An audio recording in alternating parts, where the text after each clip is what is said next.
ਖਾਲੜਾ ਸਾਹਿਬ ਦੇ ਅਜਮੇਰ ਸਿੰਘ ਦੀ ਕਿਤਾਬ ਰਿਲੀਜ਼ ਕਰਨ ਵਾਸਤੇ ਜਿਹੜੇ ਉੱਥੇ ਇਕੱਠੇ ਹੋਏ ਆ, ਕੋਈ ਬੁਲਾਰੇ ਨਹੀਂ ਬੋਲਣੇ, ਸਿੰਪਲ ਅਸੀਂ ਥੋੜ੍ਹੇ ਬੰਦਿਆਂ ਦੇ ਨਾਂ ਇੰਟਰਵਿਊ ਕਰਨੇ ਨੇ ਤੇ ਸਿਰਫ ਇਹਨਾਂ ਵਿਆਹ ਬੋਲਣਾ, ਤੁਸੀਂ ਬੋਲਣਾ ਇਕੱਲੇ ਅਜਮੇਰ ਸਿੰਘ ਨੂੰ ਤੁਸੀਂ ਸੁਣਨ ਆਏ ਜੇ ਤੇ ਮੈਨੂੰ ਸਟੇਟ ਸੈਕਟਰੀ ਵੱਲੋਂ ਕਹਿ ਦਿੱਤਾ ਜਾਏ 2 ਸ਼ਬਦ ਜ਼ਰੂਰ ਕਹੋ। 2 ਸ਼ਬਦ ਦੀ ਸਿਰਫ ਬੇਨਤੀ ਹੈ ਤੇ ਅਸੀਂ ਜਸਵੰਤ ਸਿੰਘ ਦੇ ਨਾਲ ਰਹੇ ਆ, ਉਹਦੇ ਵਿੱਚੋਂ ਗਿਣਤੀ ਦੇ ਬੰਦੇ ਸਾਡੇ 8-10 ਉਹ ਨੇ ਜਿਹੜੇ ਉਸ ਟੀਮ 'ਚ ਲੜੇ ਨੇ। ਕੁਲਵੰਤ ਸਿੰਘ ਪੱਧਰੀ ਨੇ, ਜਸਵੀਰ ਸਿੰਘ ਨੇ, ਸਤਨਾਮ ਸਿੰਘ ਬੈਠੇ ਨੇ, ਰਜੀਵ ਸਿੰਘ ਬੈਠੇ ਨੇ, ਮੈਂ ਇਹਨਾਂ ਦੇ ਨਾਂ ਲੈਣੇ ਨੇ ਤੇ ਇੱਕ ਨਾਂ ਹੋਰ ਲੈਣਾ ਜਿਹਨੂੰ ਕੁਲਦੀਪ ਸਿੰਘ ਨੂੰ KPS ਗਿੱਲ ਨੂੰ ਬੁੱਚੜ ਦੇ ਨਾਂ ਤੇ ਤਾਂ ਟੋਟਾ ਲਿਖ ਦਿੱਤਾ ਪਰ ਕਿਸੇ ਨੇ ਕੇਸ ਨਹੀਂ ਪਾਇਆ। ਇਹੋ ਇੱਕੋ ਕੇਸ ਆ ਜਿੰਦੇ ਵਿੱਚ KPS ਗਿੱਲ ਨੂੰ ਵੀ ਮੁਲਜ਼ਮ ਦੇ ਤੌਰ ਤੇ ਅਸੀਂ ਫੀਡ ਕੀਤਾ ਸੀ ਪਰ ਭਾਵੇਂ ਅਸੀਂ ਨਹੀਂ ਸੱਦ ਸਕੇ। ਇੰਨਾ ਹੀ ਮੈਂ ਦੱਸਣਾ ਸੀ, ਬਾਕੀ ਸਾਰੀ ਇੰਟਰੋਡਕਸ਼ਨ ਆਈਡੀ ਜਿਹੜੀ ਮੇਰੇ ਤੋਂ ਬਾਅਦ ਰਜੀਵ ਸਿੰਘ ਜੀ ਦੇਣਗੇ। ਵਾਹਿਗੁਰੂ ਜੀ ਕਾ ਖਾਲਸਾ। ਇਹ ਸਨ ਸਰਦਾਰ ਸੁਰਿੰਦਰ ਸਿੰਘ ਜੀ ਘਰਿਆਲਾ, ਜਿਨ੍ਹਾਂ ਨੇ ਸਰਦਾਰ ਜਸਵੰਤ ਸਿੰਘ ਦੇ ਨਾਲ ਰਹਿ ਕੇ ਬਹੁਤ ਸੇਵਾ ਕੀਤੀ। ਹੁਣ ਮੈਂ ਉਹਨਾਂ ਦੇ ਹੋਰ ਨਿਕਟਵਰਤੀ ਰਜੀਵ ਸਿੰਘ ਜੀ ਨੂੰ ਬੇਨਤੀ ਕਰਾਂਗਾ ਕਿ ਉਹ ਵੀ ਆਣ ਕੇ ਉਸ ਸਮੇਂ ਦੇ ਕੁਝ ਜੋ ਦੁਖਾਂਤ ਸਨ, ਜੋ ਵਾਪਰਿਆ, ਉਹਦੇ ਸੰਬੰਧੀ ਆਪ ਸਭ ਨੂੰ ਜਾਣੂ ਕਰਾਉਣ। ਰਜੀਵ ਸਿੰਘ ਜੀ।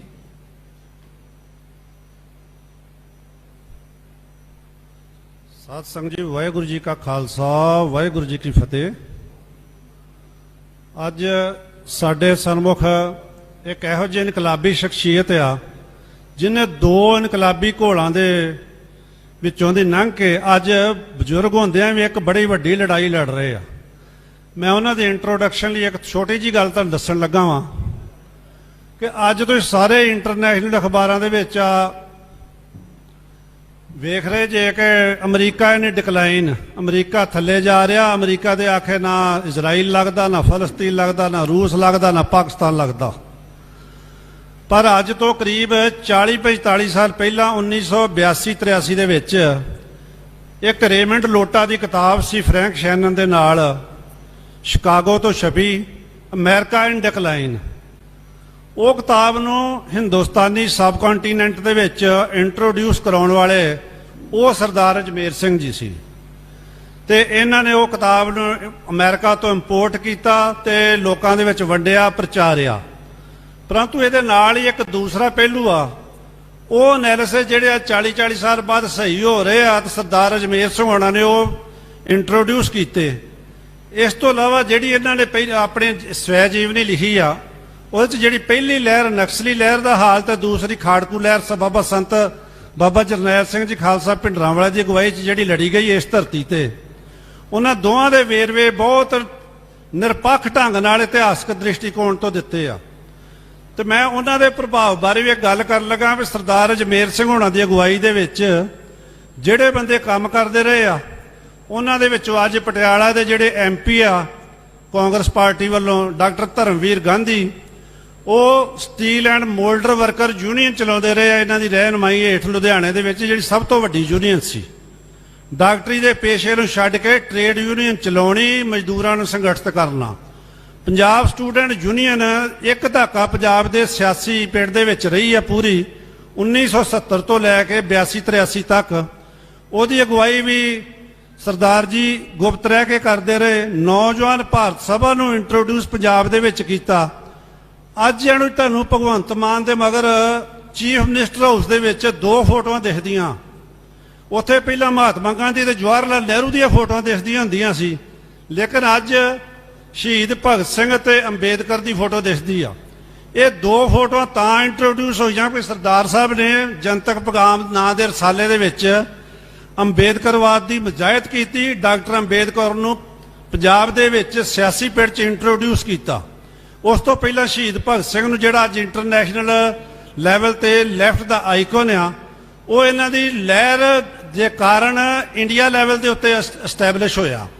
ਤੇ ਜਿਹੜੀਆਂ ਕਿਤਾਬਾਂ ਇਹਨਾਂ ਨੇ 1998 ਤੋਂ ਲੈ ਕੇ ਹੁਣ ਤੱਕ ਪੰਥ ਦੀ ਤੇ ਹਿੰਦੁਸਤਾਨ ਦੀ ਝੋਲੀ 'ਚ ਪਾਈਆਂ, ਉਹ 7 ਕਿਤਾਬਾਂ ਦਾ ਅਸਰ ਮੈਂ ਤੁਹਾਨੂੰ ਦੱਸ ਰਿਹਾ ਕਿ ਆਉਣ ਵਾਲੇ ਦਿਨਾਂ 'ਚ ਕੀ ਹੋਊਗਾ। ਇਹਨਾਂ ਦੀ ਸਭ ਤੋਂ ਮਹੱਤਵਪੂਰਨ ਕਿਤਾਬ ਸਿੱਖ ਕੌਮ ਦਾ ਇਤਿਹਾਸ, ਇੱਕ ਗੁਲਾਮੀ ਤੋਂ ਦੂਜੀ ਗੁਲਾਮੀ ਤੱਕ, ਤੇ ਸਿੱਖ ਇਤਿਹਾਸ, ਸਿੱਖ ਜਿਹੜੇ ਅੱਜ ਕਿਹੜੀ ਘੁੰਮਣ ਘੇਰੀ 'ਚ ਫਸ ਗਏ ਆ, ਸਿੱਖਾਂ ਦੇ ਦੁਆਲੇ ਕਿਹੜੀ ਸਿਧਾਂਤਕ ਵਲਗਣਾ ਵਲੀਆਂ ਜਾ ਰਹੀਆਂ ਤੇ ਵਲੀਆਂ ਜਾ ਚੁੱਕੀਆਂ, ਉਹਨਾਂ ਨੂੰ ਇਹ ਬੇਪਰਦ ਕਰਦੇ ਆ। ਜਿਹੜਾ ਇਹਨਾਂ ਨੇ ਇਤਿਹਾਸਕ ਕੰਮ ਕੀਤਾ ਉਹਦਾ ਰਿਜ਼ਲਟ ਕੀ ਨਿਕਲੂਗਾ? ਉਹਦਾ ਰਿਜ਼ਲਟ ਨਿਕਲੂਗਾ ਕਿ ਮਾਸਟਰ ਤਾਰਾ ਸਿੰਘ ਜੀ ਤੇ ਸੰਤ ਬਾਬਾ ਜਰਨੈਲ ਸਿੰਘ ਜੀ ਦੀਆਂ ਫੋਟੋਆਂ ਉਸੇ ਚੀਫ ਮਿਨਿਸਟਰ ਹਾਊਸ 'ਚ ਜਿੱਥੇ ਪਹਿਲਾਂ ਗਾਂਧੀ ਤੇ ਨਹਿਰੂ ਦੀਆਂ ਲੱਗਦੀਆਂ ਸੀ, ਅੱਜ ਭਗਤ ਸਿੰਘ ਤੇ ਅੰਬੇਦਕਰ ਦੀਆਂ ਲੱਗਦੀਆਂ, ਉੱਥੇ ਉਹ ਦੋਨੋਂ ਫੋਟੋਆਂ ਲੱਗਣਗੀਆਂ। ਤੇ ਹੋ ਸਕਦਾ ਜੇ ਸਾਡੇ ਲੋਕਾਂ ਦੇ ਵਿੱਚ ਕੋਈ ਸ਼ੂਰ ਆ ਜੇ, ਕੋਈ ਅਕਲ ਆ ਜੇ, ਤੇ ਜਿੱਥੇ ਗਾਂਧੀ ਤੇ ਮੁਹੰਮਦ ਅਲੀ ਜਿਨਾਹ ਦੇ ਨੋਟਾਂ ਤੇ ਫੋਟੋ ਲੱਗਦੀ, ਸੰਤ ਬਾਬਾ ਜਰਨੈਲ ਸਿੰਘ ਦੀ ਫੋਟੋ ਵੀ ਕਿਸੇ ਨੋਟ ਵੇਲੇ ਟਾਈਮ ਦੇ ਵਿੱਚ ਨੋਟਾਂ ਤੇ ਲੱਗ ਜੇ। ਉਹ ਕੰਮ ਸਾਰਾ ਜਿਹੜਾ ਉਹਦਾ ਬੇਸਿਕ ਵਰਕ ਜਿਹੜਾ ਇਤਿਹਾਸਕ ਤੌਰ ਤੇ ਕੀਤਾ ਵਾ ਪਿਛਲੇ 25 ਸਾਲ ਦੇ ਵਿੱਚ, ਉਹ ਸਰਦਾਰ ਅਜਮੇਰ ਸਿੰਘ ਹੋਣਾ ਨੇ ਕੀਤਾ ਵਾ। ਲੇਕਿਨ ਸਾਡੀ ਇੱਕ ਮੈਂ ਸਮਝਦਾ ਜਿਹੜੀ ਚੀਜ਼ ਤੋਂ ਸਾਨੂੰ ਚੇਤਨ ਹੋਣਾ ਚਾਹੀਦਾ ਉਹ ਕੀ ਆ ਕਿ ਇਹ ਵੇਖੋ ਭਗਤ ਸਿੰਘ ਤੇ ਅੰਬੇਦਕਰ ਦੀ ਫੋਟੋ ਲੱਗ ਗਈ, ਲੇਕਿਨ ਜਾਣੇ ਚਾਹੀਦੇ ਸੀ ਜਿਹੜੇ ਜਨਤਾ ਦੇ ਵੇ ਆਫ ਲਾਈਫ ਬਣਨਾ ਚਾਹੀਦਾ ਸੀ। ਜਿਵੇਂ ਗੁਰੂਆਂ ਨੇ ਸਿੱਖੀ ਨੂੰ ਵੇ ਆਫ ਲਾਈਫ ਬਣਾਇਆ ਵਾ ਪੰਜਾਬ ਦੀ ਧਰਤੀ ਤੇ, ਅੱਜ ਤੁਹਾਨੂੰ ਪੰਜਾਬ, ਹਿੰਦੁਸਤਾਨ ਜਾਂ ਦੁਨੀਆ ਦੇ ਵਿੱਚ ਕੋਈ ਮੰਗਤਾ ਸਿੱਖ ਨਹੀਂ ਮਿਲੂਗਾ। ਕੋਈ ਬਿਹਾਰ ਦੇ ਵਿੱਚ ਵੀ ਚਲ ਜਾਓ, ਛੱਤੀਸਗੜ੍ਹ 'ਚ ਚਲ ਜਾਓ, ਸਿੱਖ ਤੁਹਾਨੂੰ ਹਮੇਸ਼ਾ ਦੇਣ ਵਾਲਾ ਮਿਲੂਗਾ, ਕੋਈ ਦਾਨ ਲੈਣ ਵਾਲਾ ਨਹੀਂ ਹੋਊਗਾ, ਕੋਈ ਪੰਡਤ ਟਾਈਪ ਨਹੀਂ ਹੋਊਗਾ, ਦੇਣ ਵਾਲਾ ਹੋਊਗਾ, ਕਿਉਂਕਿ ਗੁਰੂ ਨੇ ਸਾਨੂੰ ਦਾਤੇ ਬਣਾਇਆ ਸੀ।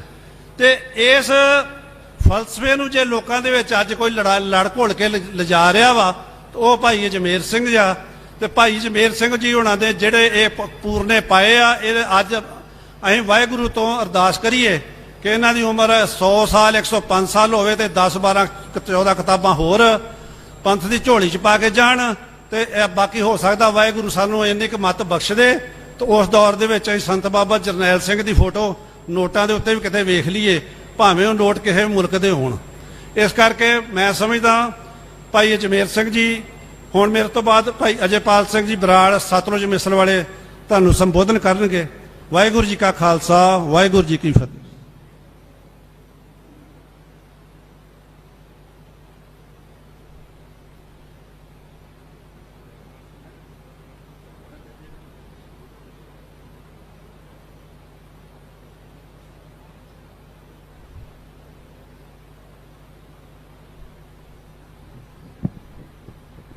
ਵਾਹਿਗੁਰੂ ਜੀ ਕਾ ਖਾਲਸਾ, ਵਾਹਿਗੁਰੂ ਜੀ ਕੀ ਫਤਿਹ। ਜੇ ਤੋ ਪ੍ਰੇਮ ਖਿਲਨ ਕਾ ਚਾਓ, ਸਿਰਧਰ ਤਲੀ ਗਲੀ ਮੋਰੀ ਆਓ। ਇਹ ਜਿਹੜੇ ਗੁਰਬਾਣੀ ਦਾ ਆਪਣਾ ਕੋਟ ਹੈਗਾ, ਇਹ ਪਹਿਲੇ ਪਾਤਸ਼ਾਹ ਦਾ, ਪਰ 18ਵੀਂ ਸਦੀ ਚ ਬਾਬਾ ਦੀਪ ਸਿੰਘ ਹੋਰਾਂ ਨੇ ਇਹ ਬਿਲਕੁਲ ਰੀਅਲਿਸਟਿਕਲੀ ਸੱਚ ਕਰਕੇ ਵਿਖਾਇਆ। ਉਸੇ ਤਰ੍ਹਾਂ ਭਾਈ ਜਸਵੰਤ ਸਿੰਘ ਖਾਲੜਾ ਹੋਰਾਂ ਨੇ ਇਸ ਸਦੀ ਦੇ ਵਿੱਚ ਆਪਾਂ ਨੂੰ ਬਿਲਕੁਲ ਮੈਟਾਫਰ ਨੂੰ ਬਿਲਕੁਲ ਉਵੇਂ ਸੱਚ ਕਰਕੇ ਵਿਖਾਇਆ। ਇਹ ਜਿਹੜੀ ਕੁਰਬਾਨੀ ਹੈਗੀ ਆ, ਵੈਸੇ ਆਪਾਂ ਇਸ ਸਦੀ ਦੇ ਵਿੱਚ, ਪਿਛਲੀ ਸਦੀ ਦੇ ਵਿੱਚ ਬਹੁਤ ਜਦੋਜਹਿਦ ਕੀਤੀ, ਕੁਰਬਾਨੀਆਂ ਕੀਤੀਆਂ, ਵੱਡੇ ਵੱਡੇ ਕਾਰਨਾਮੇ ਕੀਤੇ।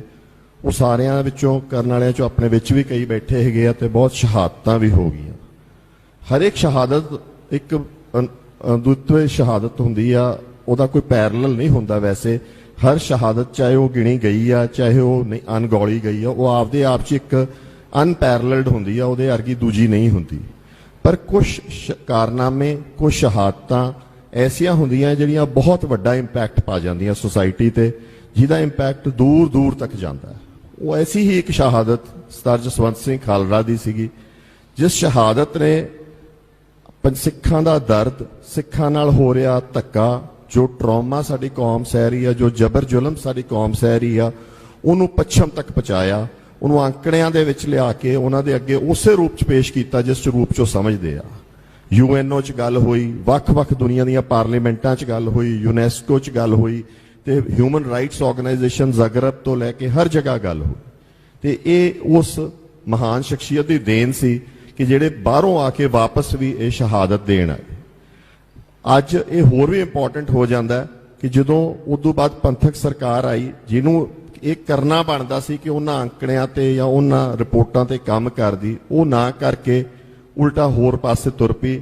ਤੇ ਉਹਨਾਂ ਲੋਕਾਂ ਨੂੰ ਹੀ ਮਾਣ ਸਨਮਾਨ ਦੇਣ ਲੱਗ ਗਈ ਜਿਹੜਿਆਂ ਨੇ ਐਕਚੁਅਲੀ ਇਹ ਸਾਰਾ ਕੁਝ ਕੀਤਾ ਸੀ ਸਾਡੇ ਨਾਲ। ਤੇ ਅੱਜ ਆਪਾਂ ਕਿੱਥੇ ਖੜੇ ਆ ਉਹ ਆਪਣੇ ਸਾਰਿਆਂ ਦੇ ਸਾਹਮਣੇ ਹੀ ਹੈਗਾ। ਸੋ ਇਹ ਇੱਕ ਐਸੀ ਸ਼ਹਾਦਤ ਸੀ ਜਿਹਨੇ ਇਹਨੂੰ ਵਰਲਡ ਓਵਰ ਮਸ਼ਹੂਰ ਗੱਲ ਨੂੰ ਸਿੱਖਾਂ ਦੀ ਤਰਾਸਦੀ ਨੂੰ ਲੈ ਕੇ ਗਈ। ਤੇ ਕਿਤਾਬ ਪਹਿਲਾਂ ਵੀ ਆ ਚੁੱਕੀ ਸੀ, ਪੰਜਾਬੀ ਚ ਆ ਚੁੱਕੀ ਸੀ, ਤੇ it was even more pertinent that this book should be written in English so that this story goes out to the entire world. ਆਪਾਂ ਨੂੰ ਹੀ ਨਹੀਂ ਪਤਾ ਹੋਣਾ ਚਾਹੀਦਾ, ਕੁਝ ਸੰਸਥਾਵਾਂ ਜਾਂ ਅਦਾਰਿਆਂ ਨੂੰ ਨਹੀਂ ਪਤਾ ਹੋਣਾ ਚਾਹੀਦਾ, ਦੁਨੀਆ ਦਾ ਇਹ ਨੈਰੇਟਿਵ ਬਣਨਾ ਚਾਹੀਦਾ ਹੈ। ਜਿਵੇਂ ਨੈਲਸਨ ਮੰਡੇਲਾ ਦਾ ਨੈਰੇਟਿਵ ਦੁਨੀਆ 'ਚ ਗਿਆ ਹੈਗਾ, ਉਵੇਂ ਸਾਡੇ ਇਹਨਾਂ ਸ਼ਹੀਦਾਂ ਦੇ ਨੈਰੇਟਿਵਸ ਜਿਹੜੇ ਹੈਗੇ ਆ ਉਹ ਵਰਲਡ ਓਵਰ ਕਹਾਣੀਆਂ ਜਾਣੀਆਂ ਚਾਹੀਦੀਆਂ, ਜਿਹਦੇ 'ਚ ਪਤਾ ਲੱਗੇ ਕਿ ਸਿੱਖ ਸਟਰਗਲ ਕੀ ਆ ਤੇ ਸਾਡੇ ਨਾਲ ਕਿਸ ਤਰੀਕੇ ਦਾ ਜ਼ਬਰ ਤੇ ਜ਼ੁਲਮ ਹੋਇਆ, ਤੇ ਕਿਵੇਂ ਉੱਥੋਂ ਵੀ ਯੋਧੇ ਉੱਠੇ ਜਿਨ੍ਹਾਂ ਨੇ ਉਹਦਾ ਟਾਕਰਾ ਕੀਤਾ ਤੇ ਉਹ ਕਹਾਣੀ ਲੋਕਾਂ ਤੱਕ ਲੈ ਕੇ ਗਏ। ਸੋ that makes this book very important ਕਿ ਇਹ ਅੰਗਰੇਜ਼ੀ 'ਚ ਹੋਣੀ ਚਾਹੀਦੀ ਸੀ, ਜੋ ਕਿ ਹੁਣੇ ਤਾਂ ਆਪਣੇ ਕੋਲੇ ਆਈ ਆ। ਇਸ ਕਰਕੇ ਵੀ ਇਹ ਸਭ ਤੋਂ ਇੰਪੋਰਟੈਂਟ ਆ। ਡਾਇਸਪੋਰਾ 'ਚ ਵੀ ਮੈਂ ਅਪੀਲ ਕਰੂੰਗਾ, ਬਾਕੀ ਹੋਰ ਜਿਹੜੇ ਗੁਰਮੁਖੀ ਨਹੀਂ ਜਾਣਦੇ ਉਹਨਾਂ ਵੀਰਾਂ ਨੂੰ ਵੀ ਮੈਂ ਕਹੂੰਗਾ ਕਿ ਜੋ ਸਿੱਖ ਹੈਗੇ ਆ ਜਾਂ ਪੰਜਾਬੀ ਆ ਉਹ ਜ਼ਰੂਰ ਪੜ੍ਹਨ ਤੇ ਅਕ੍ਰੋਸ ਦਾ ਵਰਲਡ ਲੋਕਾਂ ਤੱਕ ਵੀ ਪਹੁੰਚਾਉਣ ਇਸ ਕਿਤਾਬ ਨੂੰ, ਤਾਂ ਕਿ ਉਹ ਲੋਕ ਇਹਨੂੰ ਪੜ੍ਹ ਸਕਣ। ਤੇ ਇੰਨਾ ਹੀ ਮੈਂ ਕਹੂੰਗਾ। ਤੇ ਆਪਣੇ ਨਾਲ ਬਹੁਤ ਵੱਡੀਆਂ ਵੱਡੀਆਂ ਸ਼ਖਸੀਅਤਾਂ ਹੈਗੀਆਂ ਜਿਨ੍ਹਾਂ ਨੇ ਇਸ ਸੰਘਰਸ਼ 'ਚ ਕੁਰਬਾਨੀ ਦਿੱਤੀ ਆ। ਪਰਿਵਾਰ ਨੇ ਵੀ ਬਹੁਤ ਕੁਝ ਸਿਆ, ਪਰ ਪਰਿਵਾਰ ਤੋਂ ਇਲਾਵਾ ਦੋਸਤ ਮਿੱਤਰ ਤੇ ਇਮੀਡੀਏਟ ਜਿਹੜੀ ਫੈਮਿਲੀ ਹੁੰਦੀ ਆ, ਭੈਣਾਂ ਭਰਾ ਮਾਸੀਆਂ ਤਾਏ ਚਾਚੇ, ਉਹ ਵੀ ਬਹੁਤ ਕੁਝ ਸਹਿੰਦੇ ਆ। ਅੱਜ ਖਾਲੜਾ ਸਾਹਿਬ ਦੇ ਪਰਿਵਾਰ 'ਚੋਂ ਵੀ ਆਪਣੇ ਨਾਲ ਹੈਗੇ ਇੱਥੇ ਆਏ ਵੇ ਭੈਣ ਜੀ ਹਰੇ, ਤੇ ਇਸ ਕਰਕੇ ਇਹ ਹੋਰ ਵੀ ਇੰਪੋਰਟੈਂਟ ਹੋ ਜਾਂਦਾ ਫੰਕਸ਼ਨ। ਤੇ ਇਸੇ ਨਾਲ ਹੀ ਮੈਂ ਤੁਹਾਡੇ ਤੋਂ ਇਜਾਜ਼ਤ ਲੈਣਾ। ਸਰ ਕੰਵਰਪਾਲ ਸਿੰਘ ਬਿੱਟੂ ਆਪਦੇ ਵਿਊਜ਼ ਸ਼ੇਅਰ ਕਰਨਗੇ ਤੇ ਇਹਨਾਂ ਨੇ ਸੰਘਰਸ਼ 'ਚ ਹਿੱਸਾ ਲਿਆ, ਇਹਨਾਂ ਨੂੰ ਸਾਡੇ ਨਾਲੋਂ ਬਿਹਤਰ ਪਤਾ ਹੈ। ਵਾਹਿਗੁਰੂ ਜੀ ਕਾ ਖਾਲਸਾ, ਵਾਹਿਗੁਰੂ ਜੀ।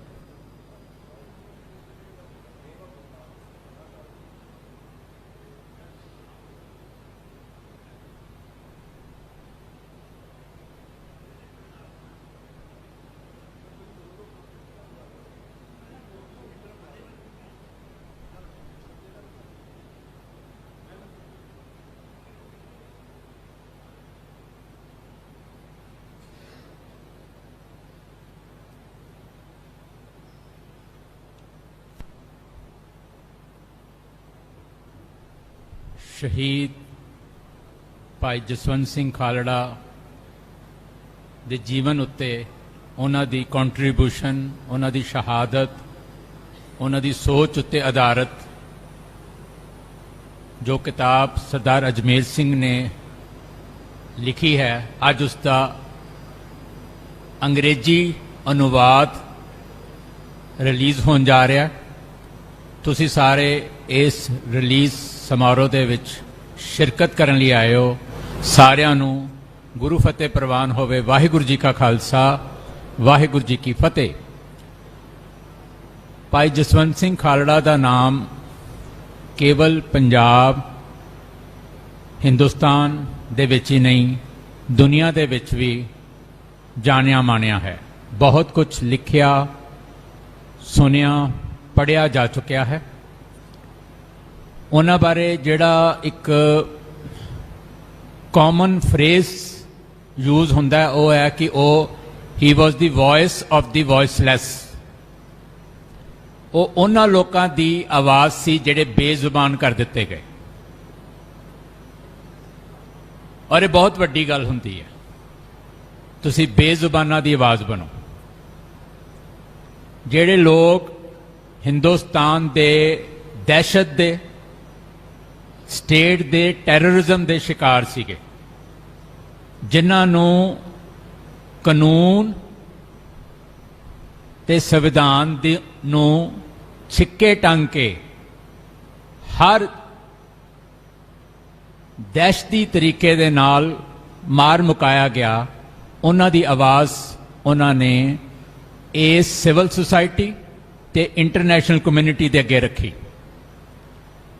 31 ਅਗਸਤ ਨੂੰ ਜਦੋਂ ਇਸ ਖਿੱਤੇ ਦਾ ਜਿਹੜਾ ਜ਼ਾਲਮ ਸ਼ਾਸਕ ਸੀ ਬੇਅੰਤ ਸਿੰਘ, ਉਸ ਨੂੰ ਸਿੰਘਾਂ ਨੇ ਪਨਿਸ਼ ਕੀਤਾ ਤੇ ਫੌਰਨ ਬਾਅਦ ਸਰਕਾਰ ਨੇ ਬਣੇ ਹੋਏ ਮਾਹੌਲ ਦਾ ਫਾਇਦਾ ਲੈ ਕੇ ਇੱਕ ਹਫ਼ਤੇ ਦੇ ਅੰਦਰ ਅੰਦਰ ਭਾਈ ਜਸਵੰਤ ਸਿੰਘ ਖਾਲੜਾ ਨੂੰ ਕਿਡਨੈਪ ਕਰ ਲਿਆ।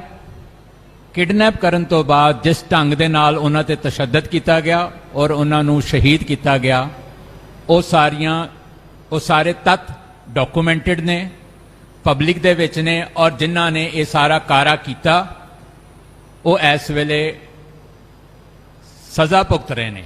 ਬਟ ਜਿਹੜੀ ਸਟੇਟ ਨੇ ਔਰ ਜਿਸ ਸਿਸਟਮ ਨੇ ਉਹਨਾਂ ਨੂੰ ਇੰਪਿਊਨਿਟੀ ਦਿੱਤੀ, ਜਿਸ ਸਿਸਟਮ ਨੇ ਉਹਨਾਂ ਦੇ ਹੈੱਡ KPS ਗਿੱਲ, ਜਿਹੜਾ ਬੁੱਚੜ ਆਫ ਪੰਜਾਬ ਦੇ ਨਾਂ ਦੇ ਨਾਲ ਜਾਣਿਆ ਜਾਂਦਾ, ਉਸ ਨੂੰ ਜਿਹੜੀ ਇੰਪਿਊਨਿਟੀ ਦਿੱਤੀ, ਉਹ ਸਾਡੇ ਸਾਰਿਆਂ ਦੇ ਸਾਹਮਣੇ ਇੱਕ ਬਹੁਤ ਵੱਡਾ ਸਵਾਲ ਖੜਾ ਕਰਦੀ ਹੈ ਸਿਸਟਮ ਬਾਰੇ। ਜਿਨ੍ਹਾਂ ਨੇ ਪੂਰੇ 1.5 ਦਹਾਕਾ ਇੱਥੇ ਜ਼ੁਲਮ ਦੀ ਹਨੇਰੀ ਵਗਾਈ,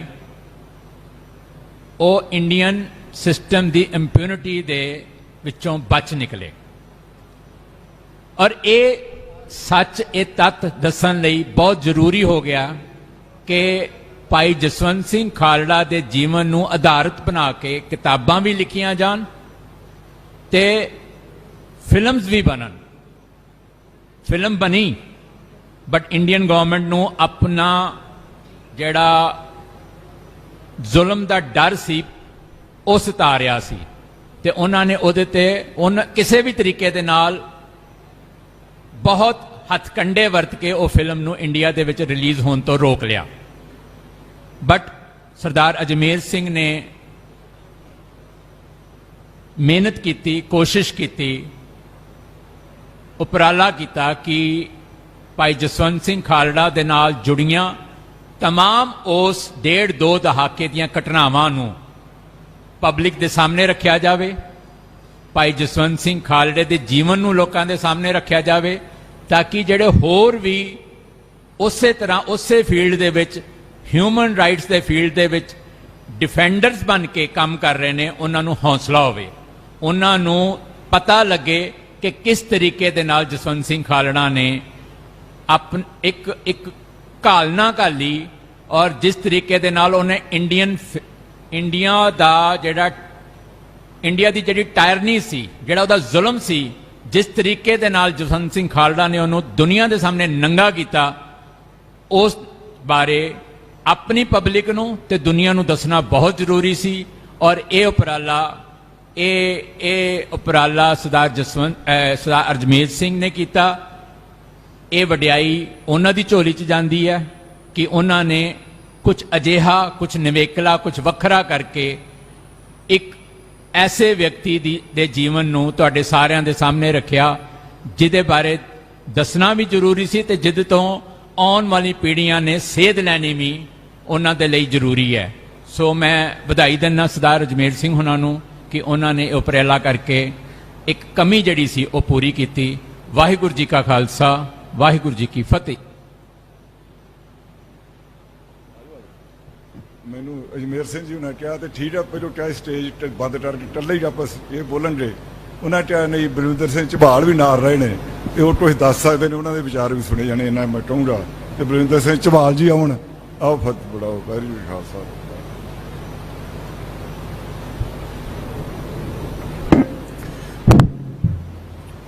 ਮੈਂ ਤਾਂ ਹਾਜ਼ਰੀ ਲਵਾਂਗਾ। ਵਾਹਿਗੁਰੂ ਜੀ ਕਾ ਖਾਲਸਾ, ਵਾਹਿਗੁਰੂ ਜੀ ਕੀ ਫਤਿਹ।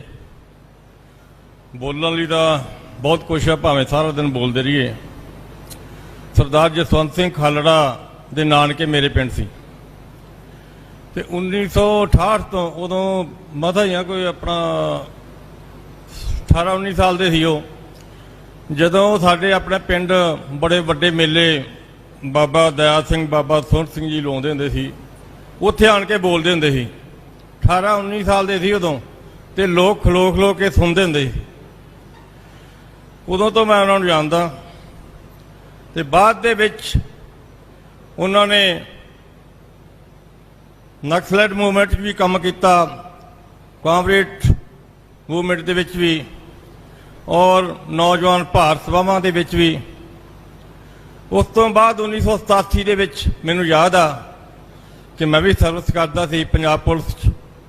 1987 'ਚ ਸਰਦਾਰ ਗੁਰਚਰਨ ਸਿੰਘ ਜੀ ਟੌਹਰਾ ਪ੍ਰਧਾਨ ਸ਼੍ਰੋਮਣੀ ਕਮੇਟੀ ਸੀ ਜਿਹੜੇ, ਉਹ ਖਾਲੜਾ ਰੈਸਟ ਹਾਊਸ ਦੇ ਵਿੱਚ ਉਹਨਾਂ ਨੂੰ ਲਿਆਂਦਾ ਸੀ।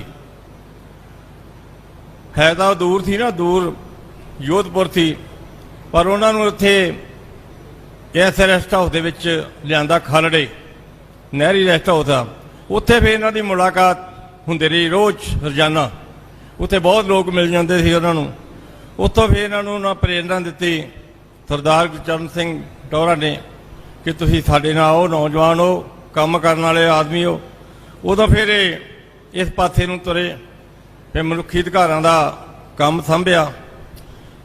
ਜਦੋਂ ਮੇਰੀ ਮੁਲਾਕਾਤ ਹੋਈ ਉਦੋਂ ਸ਼੍ਰੋਮਣੀ ਅਕਾਲੀ ਦਲ ਦਾ ਮਨੁੱਖੀ ਅਧਿਕਾਰ ਵਿੰਗ ਸੀ, ਉਹਦੇ ਨਾਲ ਅਟੈਚ ਸੀ। ਉਹਦੇ ਅਹੁਦੇਦਾਰ ਸੀ, ਜਨਰਲ ਸਕੱਤਰ ਸੀ ਸਰਦਾਰ ਜਸਪਾਲ ਸਿੰਘ ਜੀ, ਉਹਦੇ ਚੇਅਰਮੈਨ ਸੀ। ਤੇ ਮੈਨੂੰ ਫਰਵਰੀ 1995 ਦੇ ਵਿੱਚ ਫਿਰ ਮੇਰਾ ਪੱਕਾ ਇਹਨਾਂ ਨਾਲ ਮੇਲ ਮਿਲਾਪ ਹੋ ਗਿਆ। ਮੈਂ ਇਹਨਾਂ ਨਾਲ ਕੰਮ ਕਰਨਾ ਸ਼ੁਰੂ ਕਰ ਦਿੱਤਾ, ਕਿਉਂਕਿ ਅਸੀਂ ਵੀ ਪੀੜਤ ਸੀ ਔਰ ਅਸੀਂ ਰਿਟ ਪਾਈ ਸੀ। ਮੇਰੇ ਸਾਲੇ ਨੂੰ ਚੁੱਕ ਕੇ ਮਾਰ ਦਿੱਤਾ ਸੀ। ਇਹ ਫਿਰ ਆਪਣਾ ਉਹਨਾਂ ਦੀ ਪੈਰਵਾਈ ਪਤਾ ਕਰਕੇ ਬੜੀ ਦਲੇਰੀ ਆ, ਮੈਂ ਵੀ ਨਾਲ ਜਾਂਦਾ ਰਿਹਾ। ਉਹ ਬੜੀ ਦਲੇਰੀ ਦੇ ਨਾਲ ਜੀਤੋਂ ਸੰਧੂ ਉੱਥੇ ਲੱਗਾ ਹੋਵੇ, ਜਿਹੜਾ ਬੰਦਾ ਮਾਰਨ ਲੱਗਾ 1 ਮਿੰਟ ਨਹੀਂ ਵੇਂਦਾ। ਜੀਤੋਂ ਸੰਧੂ ਮਗਰ ਫਿਰਦਾ ਸੀ ਕਿ ਕਿਸੇ ਨਾ ਕਿਸੇ ਤਰੀਕੇ ਤਰ ਸਰਦਾਰ ਜਸਵੰਤ ਸਿੰਘ ਖਾਲੜਾ ਨੂੰ ਖਤਮ ਕੀਤਾ ਜਾਵੇ। ਸੋ ਅਸੀਂ ਜਾਣਾ ਪਿੰਡਾਂ ਦੇ ਵਿੱਚ, ਜਿਨ੍ਹਾਂ ਨੇ ਰਿਟ ਪਟੀਸ਼ਨਾਂ ਪਾਈਆਂ ਸੀ, ਜਿਨ੍ਹਾਂ ਨਹੀਂ ਸੀ ਪਾਈਆਂ, ਉਹਨਾਂ ਨੂੰ ਜਾ ਕੇ ਪ੍ਰੇਰਨਾ ਕਿ ਉੱਠੋ, ਹੁਣ ਸਮਾਂ ਬਦਲ ਗਿਆ, ਆਪਣੇ ਬੱਚਿਆਂ ਦਾ ਹਿਸਾਬ ਕਿਤਾਬ ਲਓ। ਔਰ ਇੱਕ ਇਹਨਾਂ ਕੋਲ ਪਟੀਸ਼ਨ ਸੀ ਜਿਹੜੀ 25,000 ਸਿੱਖ ਨੌਜਵਾਨਾਂ ਦੀ, ਉਹ ਵੀ ਇਹਨਾਂ ਨੇ ਬਣਾਈ ਸੀ। ਉਹ ਸਤਨਾਮ ਸਿੰਘ ਨੂੰ ਪਤਾ, ਅਮਿਤ ਸ਼ਾਹ ਬੈਠੇ ਨੇ। ਉਹ ਅਸੀਂ ਹਾਈ ਕੋਰਟ ਲੈ ਕੇ ਗਏ ਸੀ, ਪਰ ਹਾਈ ਕੋਰਟ ਨੇ ਕਿਹਾ ਕਿ ਉਹਨਾਂ ਦੇ ਵਾਰਸ ਲਿਆਓ, ਭਾਵੇਂ 4 ਲੈ ਆਓ ਜਾਂ 5 ਲੈ ਆਓ। ਉਹ ਸਾਡੀ ਰਿਟ ਜਿਹੜੀ ਆ ਨਾ, ਉਹਨਾਂ ਨੇ ਡਿਸਮਿਸ ਨਹੀਂ ਸੀ ਕੀਤੀ, ਪਰ ਉਹਨਾਂ ਨੇ ਵਾਰਸ ਮੰਗ ਲਏ ਸੀ। ਉਹ ਅਸੀਂ ਵਾਰਸ ਤਿਆਰ ਕੀਤੇ ਤੇ ਉਹਨਾਂ ਚਿਰ ਨੂੰ ਸਰਦਾਰ ਜਸਵੰਤ ਸਿੰਘ ਖਾਲੜਾ ਨੂੰ ਉਹਨਾਂ ਨੇ ਤਰਨਤਾਰਨ ਪੁਲਿਸ ਵਾਲਿਆਂ ਚੁੱਕ ਲਿਆ। ਸੋ ਮੈਂ ਉਹਨਾਂ ਦੇ ਨਾਲ ਰਿਹਾ। ਮੈਂ ਸਗੋਂ ਆਖਣਾ ਸਰਦਾਰ ਖਾਲੜੇ ਨੂੰ, ਮੈਂ ਕਹਿਣਾ ਭਾਜੀ ਤਾਂ ਆਪਾਂ ਇਦਾਂ ਕਰੀਏ, ਤੁਸੀਂ ਇਕੱਲੇ ਹੀ ਅੰਮ੍ਰਿਤਸਰੋਂ ਆ ਜਾਂਦੇ ਮੇਰੇ ਕੋਲ ਤੇ ਆਪਾਂ ਗਾਂਹ ਤੁਰ ਪੈਂਦੇ ਆ। ਤੇ ਉਹ ਆਪਣਾ ਉਹਨਾਂ ਨੇ ਮੀਟਿੰਗਾਂ ਕੀਤੀਆਂ ਨੇ ਸਾਰੇ SHO ਨੂੰ, ਆਂਦਾ ਕੋਈ ਗੱਲ ਨਹੀਂ, ਆਪਾਂ ਬਾਹਰਲੇ ਦੇਸ਼ਾਂ ਦੇ ਵਿੱਚ ਦੂਰ ਦੂਰ ਤੱਕ, ਬਾਹਰਲੇ ਦੇਸ਼ਾਂ ਦੀਆਂ ਅਸੈਂਬਲੀਆਂ ਦੇ ਵਿੱਚ, ਲੋਕ ਸਭਾਵਾਂ ਵਿੱਚ ਆਪਾਂ ਬੋਲ ਆਏ, ਕੋਈ ਗੱਲ ਨਹੀਂ, ਪਰਵਾਹ ਨਾ ਕਰ ਤੂੰ। ਇੰਨਾ ਹੌਸਲਾ ਦੇਣਾ। ਸੋ ਸਾਡੇ ਨਾਲ ਸਰਦਾਰ ਕਿਰਪਾਲ ਸਿੰਘ ਰੰਧਾਵਾ ਵੀ ਨਾਲ ਹੁੰਦੇ ਸੀ। ਇੱਦਾਂ ਕਰਕੇ ਸਾਰੀ ਜਿੰਨੀ ਵੀ ਟੀਮ ਆ ਇੱਥੇ ਬੈਠੀ ਆ, ਘਰਿਆਲਾ ਜੀ ਆ, ਆਪਣਾ ਸਤਨਾਮ ਸਿੰਘ ਆ, ਕੁਲਵੰਤ ਸਿੰਘ ਬੈਠੇ ਨੇ, ਜਸਵੀਰ ਸਿੰਘ ਪੱਧਰੀ, ਸਾਰੇ ਬੰਦੇ, ਕੋਈ ਪਿਛਾਂਹ ਭੱਜਣ ਵਾਲਾ ਨਹੀਂ ਸੀ। ਤੋ ਉਹਨਾਂ ਦੇ ਚੁੱਕੇ ਜਾਣ ਤੋਂ ਬਾਅਦ ਅਸੀਂ ਕੇਸ ਵੀ ਲੜਿਆ। ਸਰਦਾਰ ਜਮੇਰ ਸਿੰਘ ਨੇ ਬੜਾ ਵੱਡਾ ਉਪਰਾਲਾ ਕੀਤਾ, ਜਿਹੜਾ ਉਹਨਾਂ ਦੀ ਜੀਵਨੀ ਨੂੰ ਛਾਪਿਆ। ਉਹਦੇ ਵਿੱਚ ਸਾਡੀਆਂ ਵੀ ਰਾਇਆਂ ਲਈਆਂ ਗਈਆਂ, ਸਾਨੂੰ ਵੀ ਪੁੱਛਿਆ ਗਿਆ, ਉਹ ਇਹਨਾਂ ਨੇ ਛਾਪਿਆ ਵਿੱਚ। ਇਹਨਾਂ ਨੇ ਬਹੁਤ ਵੱਡਾ ਉਪਰਾਲਾ ਇਹਨਾਂ ਦਾ ਬਹੁਤ ਵੱਡਾ ਅਸੀਂ ਧੰਨਵਾਦ ਕਰਦੇ ਹਾਂ। ਤੋ ਇਹਨਾਂ ਨੇ ਅੱਜ ਇੰਗਲਿਸ਼ ਦੇ ਵਿੱਚ ਕਿਤਾਬ ਰਿਲੀਜ਼ ਕਰਨ ਦਾ ਵੀ ਉਪਰਾਲਾ ਕੀਤਾ। ਉਹ ਇਹਨਾਂ ਦਾ ਬਹੁਤ ਬਹੁਤ ਧੰਨਵਾਦ। ਵਾਹਿਗੁਰੂ ਜੀ ਕਾ ਖਾਲਸਾ, ਵਾਹਿਗੁਰੂ ਜੀ ਕੀ ਫਤਿਹ।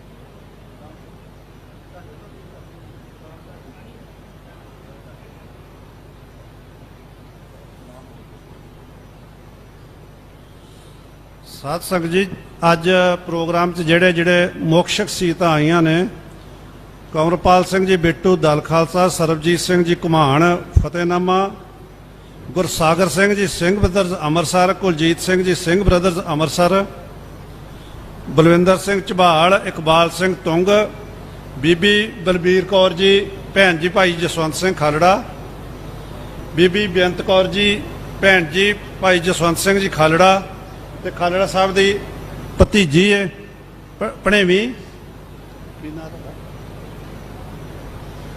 ਭੈਣ ਜੀ ਰਜਵੰਤ ਜੀ ਉਹਨਾਂ ਦੀ ਭਣੇਵੀਂ, ਤੇ ਇਸ ਤੋਂ ਇਲਾਵਾ ਕੁਲਵੰਤ ਸਿੰਘ ਪੱਧਰੀ, ਬਲਰਾਜ ਸਿੰਘ ਗਿੱਲ, ਸਤਨਾਮ ਸਿੰਘ ਖਾਲੜਾ, ਸੁਰਜੀਤ ਸਿੰਘ ਖਾਲੜਾ, ਕੁਲਵੰਤ ਸਿੰਘ, ਤਲਵਿੰਦਰ ਸਿੰਘ, ਗੁਰਪ੍ਰੀਤ ਸਿੰਘ ਤੇ ਸੁਖਦੇਵ ਸਿੰਘ, ਤਿੰਨੇ ਖਾਲੜੇ ਦੇ ਨੌਜਵਾਨ ਸਭਾ ਤੋਂ।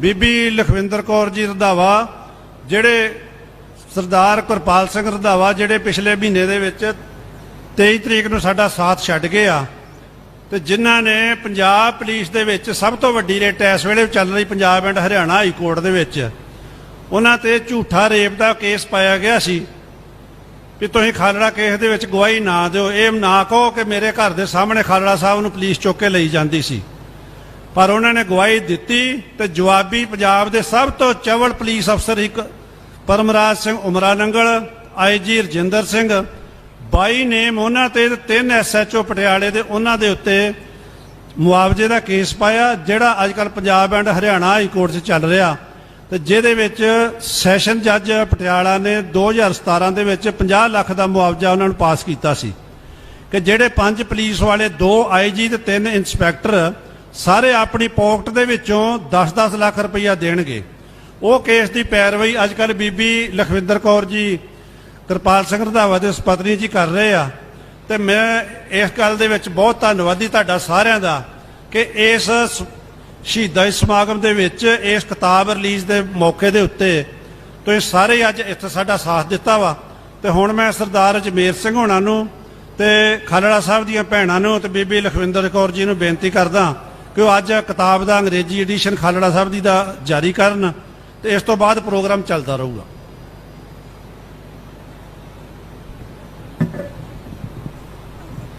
ਸਰਦਾਰ ਗੁਰਸਾਗਰ ਸਿੰਘ ਜੀ ਸਿੰਘ ਬ੍ਰਦਰਜ਼ ਵੱਲੋਂ ਉਹ ਵੀ ਜ਼ਰੂਰ ਆਓ, ਸਟੇਜ ਦੇ ਉੱਤੇ ਕਿਤਾਬਾਂ ਵੀ ਲਿਆਓ ਜੀ। ਸੋ ਇੱਕ ਅੱਜ ਸਾਡੇ ਵਿੱਚ ਹੋਰ ਬੀਬੀ ਸ਼ਾਮਲ ਹੈ, ਡਾਕਟਰ ਸਿਮਰਤ ਕੌਰ। ਮੈਂ ਉਹਨਾਂ ਨੂੰ ਵੀ ਬੇਨਤੀ ਕਰਦਾ ਵੀ ਉਹ ਸਟੇਜ ਤੇ ਆਉਣ। ਉਹਦਾ ਕਾਰਨ ਇਹ ਹੈ ਕਿ ਇਹ ਬੀਬੀ ਸਰਦਾਰ ਤੇਜਾ ਸਿੰਘ ਸਮੁੰਦਰੀ ਦੀ ਪੜਪੋਤ ਨੂੰ ਹੈ। ਸੋ ਤੇਜਾ ਸਿੰਘ ਸਮੁੰਦਰੀ ਦਾ ਜਿਹੜਾ ਵੱਡਾ ਲੜਕਾ ਸੀ, ਬਿਸ਼ਨ ਸਿੰਘ ਤੋਂ ਵੱਡਾ, ਉਹਨਾਂ ਦੇ ਇਹ ਪੋਤਰੇ ਨੂੰ ਵਿਆਹੀ ਹੋਈ ਹੈ, ਤੇ ਇਹਨਾਂ ਦੀ ਜਿਹੜੀ ਮਦਰ ਇਨ ਲਾ ਹੈ ਉਹ ਭਾਈ ਸਾਹਿਬ ਭਾਈ ਰਣਧੀਰ ਸਿੰਘ ਦੇ ਖਾਨਦਾਨ ਚੋਂ ਹੈ। ਅੱਜ ਉਹ 91 ਸਾਲਾਂ ਦੇ, ਤੇ ਜੇ ਕਿਤੇ ਇਹ ਪ੍ਰੋਗਰਾਮ ਚੰਡੀਗੜ੍ਹ ਹੁੰਦਾ ਤਾਂ ਉਹਨਾਂ ਨੇ ਜ਼ਰੂਰ ਇਸ ਪ੍ਰੋਗਰਾਮ ਦੇ ਵਿੱਚ ਸ਼ਾਮਲ ਹੋਣਾ ਸੀ। ਸੋ ਦੋ ਪਰਿਵਾਰਾਂ ਨਾਲ ਸੰਬੰਧਿਤ, ਤੇ ਇਹਨਾਂ ਦਾ ਜਿਹੜੇ ਹੈਗੇ ਆ ਹਸਬੈਂਡ ਡਾਕਟਰ ਗੁਰਲਾਲ ਸਿੰਘ, ਉਹ ਕੈਨੇਡਾ 'ਚ ਹੈ, 2 ਬੇਟੀਆਂ ਯੂਨੀਵਰਸਿਟੀ 'ਚ ਪੜ੍ਹਦੀਆਂ ਕੈਨੇਡਾ 'ਚ, ਪਰ ਸਾਰਾ ਹੀ ਪਰਿਵਾਰ ਇਹ ਪੰਥਕ ਧਾਰਾ ਨਾਲ ਚੱਲਣ ਵਾਲਾ ਪਰਿਵਾਰ ਹੈ। ਸੋ ਸਾਡੇ ਵੱਡੇ ਜਿਹੜੇ ਬਜ਼ੁਰਗ ਹੋਏ, ਕਈ ਵਾਰ ਉਹਨਾਂ ਦੇ ਪਰਿਵਾਰ ਕਿਸੇ ਹੋਰ ਪਾਸੇ ਵੀ ਤੁਰ ਜਾਂਦੇ ਨੇ। ਸੋ ਇਸ ਕਰਕੇ ਮੈਨੂੰ ਇਹ ਸੀ ਕਿ ਨਾਲੇ ਤਾਂ ਸਾਡੇ ਅੱਜ ਪ੍ਰੋਗਰਾਮ ਦੀ ਸ਼ੋਭਾ ਵਧੂਗੀ ਤੇ ਨਾਲੇ ਉਹਨਾਂ ਨੂੰ ਇਹ ਸਨਮਾਨ ਨਾਲ ਨਵਾਜਿਆ ਜਾਵੇ। ਸੋ ਆਪਣਾ ਗੁਰਸਾਗਰ ਸਿੰਘ ਜੀ ਆਓ। ਬਾਕੀ ਤੁਸੀਂ ਸਾਰੇ ਸ਼ਾਮਲ ਹੋ, ਇਹ ਜੀ ਕੋਈ ਗੱਲ ਨਹੀਂ, ਸਾਰੇ ਆਓ, ਖੜ ਜਾਓ। ਤੇ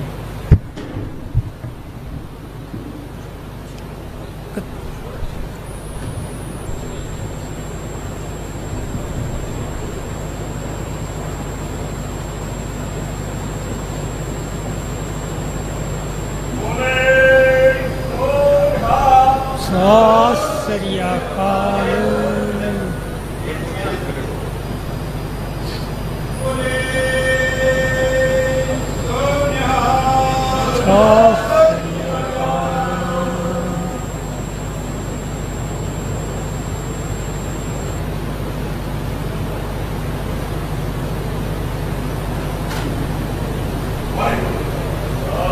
ਵਾਹਿਗੁਰੂ ਜੀ ਕੀ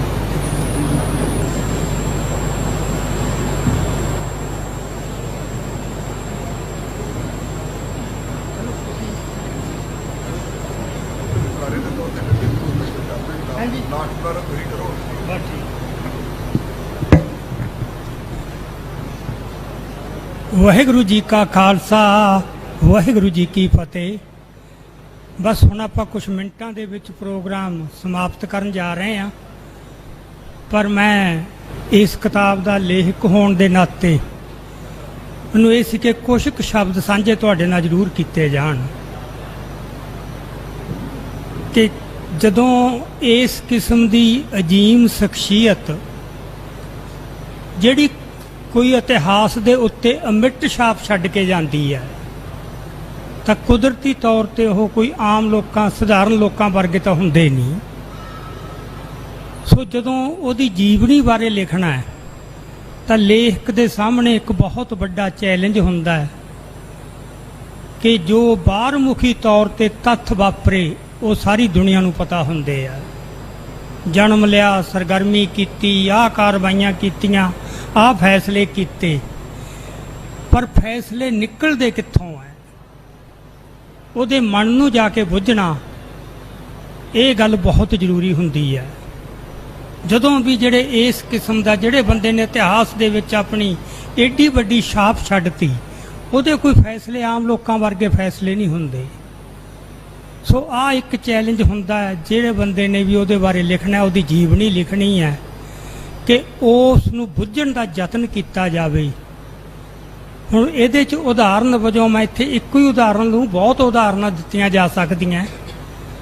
ਆਪਾਂ ਨੂੰ ਸਭ ਨੂੰ ਪਤਾ ਹੈ ਕਿ ਜਸਵੰਤ ਸਿੰਘ ਖਾਲੜਾ 1991 ਦੇ ਵਿੱਚ ਇੰਗਲੈਂਡ ਚਲੇ ਗਏ ਸੀ, ਤੇ ਗਏ ਵੀ ਉਹ ਆਪਦੀ ਸਵੈ ਮਰਜ਼ੀ ਨਾਲ ਹੀ ਸੀ, ਤੇ ਗਏ ਵੀ ਇੱਕ ਪਰਪਸ ਨਾਲ ਗਏ ਸੀ, ਮਕਸਦ ਨਾਲ ਗਏ ਸੀ ਕਿ ਹੁਣ ਜਿਸ ਕਿਸਮ ਦਾ ਰੋਲ ਨਿਭਾਉਣਾ ਹੈ, ਲਹਿਰ ਦੇ ਇੱਕ ਸੇਧ ਵੀ ਦੇਣੀ ਹੈ, ਆਲੋਚਨਾਤਮਕ ਟਿੱਪਣੀਆਂ ਵੀ ਕਰਨੀਆਂ ਜਿਹੜੀਆਂ ਲਹਿਰ ਵੀ ਕਈ ਵਾਰ ਸਹਿਣ ਨਹੀਂ ਕਰਦੀ ਹੁੰਦੀ। ਸਰਕਾਰ ਜੋ ਕੁਝ ਕਰ ਰਹੀ ਹੈ ਉਹਦੇ ਖਿਲਾਫ ਬਿਲਕੁਲ ਤੁਸੀਂ ਬਿਨਾਂ ਕੋਈ ਸਮਝੌਤਾ ਕੀਤੇ ਬੋਲਣਾ, ਉਹ ਸਰਕਾਰ ਨੇ ਵੀ ਸਹਿਣ ਨਹੀਂ ਕਰਨਾ। ਇਹ ਚੱਲ ਰਹੇ ਸਾਰੇ ਵਰਤਾਰਿਆਂ ਬਾਰੇ ਜੇ ਬੋਲਣਾ, ਲੋਕਾਂ ਦੇ ਵਿੱਚ ਗੱਲ ਲੈ ਕੇ ਜਾਣੀ ਆ, ਤਾਂ ਉਹਨਾਂ ਨੇ ਆਪਦਾ ਇਹ ਫੈਸਲਾ ਕੀਤਾ ਕਿ ਇੰਗਲੈਂਡ ਜਾਇਆ ਜਾਵੇ। ਉੱਥੇ ਉਹਨਾਂ ਦੇ 2 ਭਰਾ ਸੀ, ਚਲੋ ਉੱਥੇ ਉਹ ਰਹੇ, 1 ਸਾਲ ਰਹੇ। ਉੱਥੇ ਬੜਾ ਸੋਹਣਾ ਉਹਨਾਂ ਨੇ ਕੰਮ ਕੀਤਾ, ਹਿਊਮਨ ਰਾਈਟਸ ਦੇ ਲੈਵਲ ਤੇ ਦਫ਼ਤਰ ਸੈਟਅਪ ਕੀਤਾ, ਸਾਰਾ ਸਟਾਫ ਬਿਠਾਇਆ, ਪਰ ਲਗਾਤਾਰ ਉਹ ਹਿਊਮਨ ਰਾਈਟਸ ਤੇ ਕੀ ਉਲੰਘਣਾਵਾਂ ਹੋ ਰਹੀਆਂ ਉਹ ਸਾਰੇ ਕੌਮਾਂਤਰੀ ਅਦਾਰਿਆਂ ਨੂੰ ਲਗਾਤਾਰ ਉਹ ਰਿਕਾਰਡ ਦੇ ਉੱਤੇ ਦਰਜ ਕਰਵਾਉਂਦੇ ਗਏ। ਪਰ ਨਾਲ ਹੀ ਉਹਨਾਂ ਨੇ ਬਹੁਤ ਸਾਰੇ ਸਿਧਾਂਤਕ ਤੇ ਸਿਆਸੀ ਲੇਖ ਲਿਖੇ।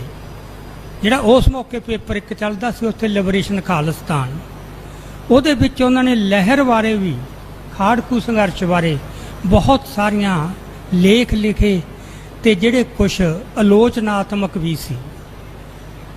ਤੇ ਇਸ ਕਰਕੇ ਉਹ ਰੋਲ 1 ਸਾਲ ਨਿਭਾਇਆ। ਮੁੜ ਕੇ ਚਲੋ ਬੇਅੰਤ ਸਿੰਘ ਦੀ ਸਰਕਾਰ ਬਣ ਗਈ। ਬੇਅੰਤ ਸਿੰਘ ਦੀ ਸਰਕਾਰ ਬਣਨ ਤੋਂ ਬਾਅਦ ਆਪਾਂ ਨੂੰ ਸਾਰਿਆਂ ਨੂੰ ਪਤਾ ਹੈ ਕਿ ਜ਼ੁਲਮ ਦੇ ਵਿੱਚ ਕਿੱਡਾ ਵਾਧਾ ਹੋਇਆ। ਹੁਣ ਜਿਹੜਾ ਬੰਦਾ 1 ਸਾਲ ਪਹਿਲਾਂ ਇਹ ਸੋਚ ਕੇ ਕਿ ਇੱਥੇ ਮੈਨੂੰ ਕੰਮ ਨਹੀਂ ਕਰਨ ਦੇਣਾ, ਇੰਗਲੈਂਡ ਜਾਂਦਾ ਹੈ, ਜਦੋਂ ਉਦੋਂ ਵੀ ਜ਼ੁਲਮ ਦੀ ਭੱਠੀ ਤਪ ਜਾਂਦੀ ਹੈ, ਉਦੋਂ ਉਹ ਇਹ ਫੈਸਲਾ ਕਰਦਾ ਵੀ ਮੇਰਾ ਹੁਣ ਪੰਜਾਬ ਜਾਣਾ ਜ਼ਰੂਰੀ ਹੈ।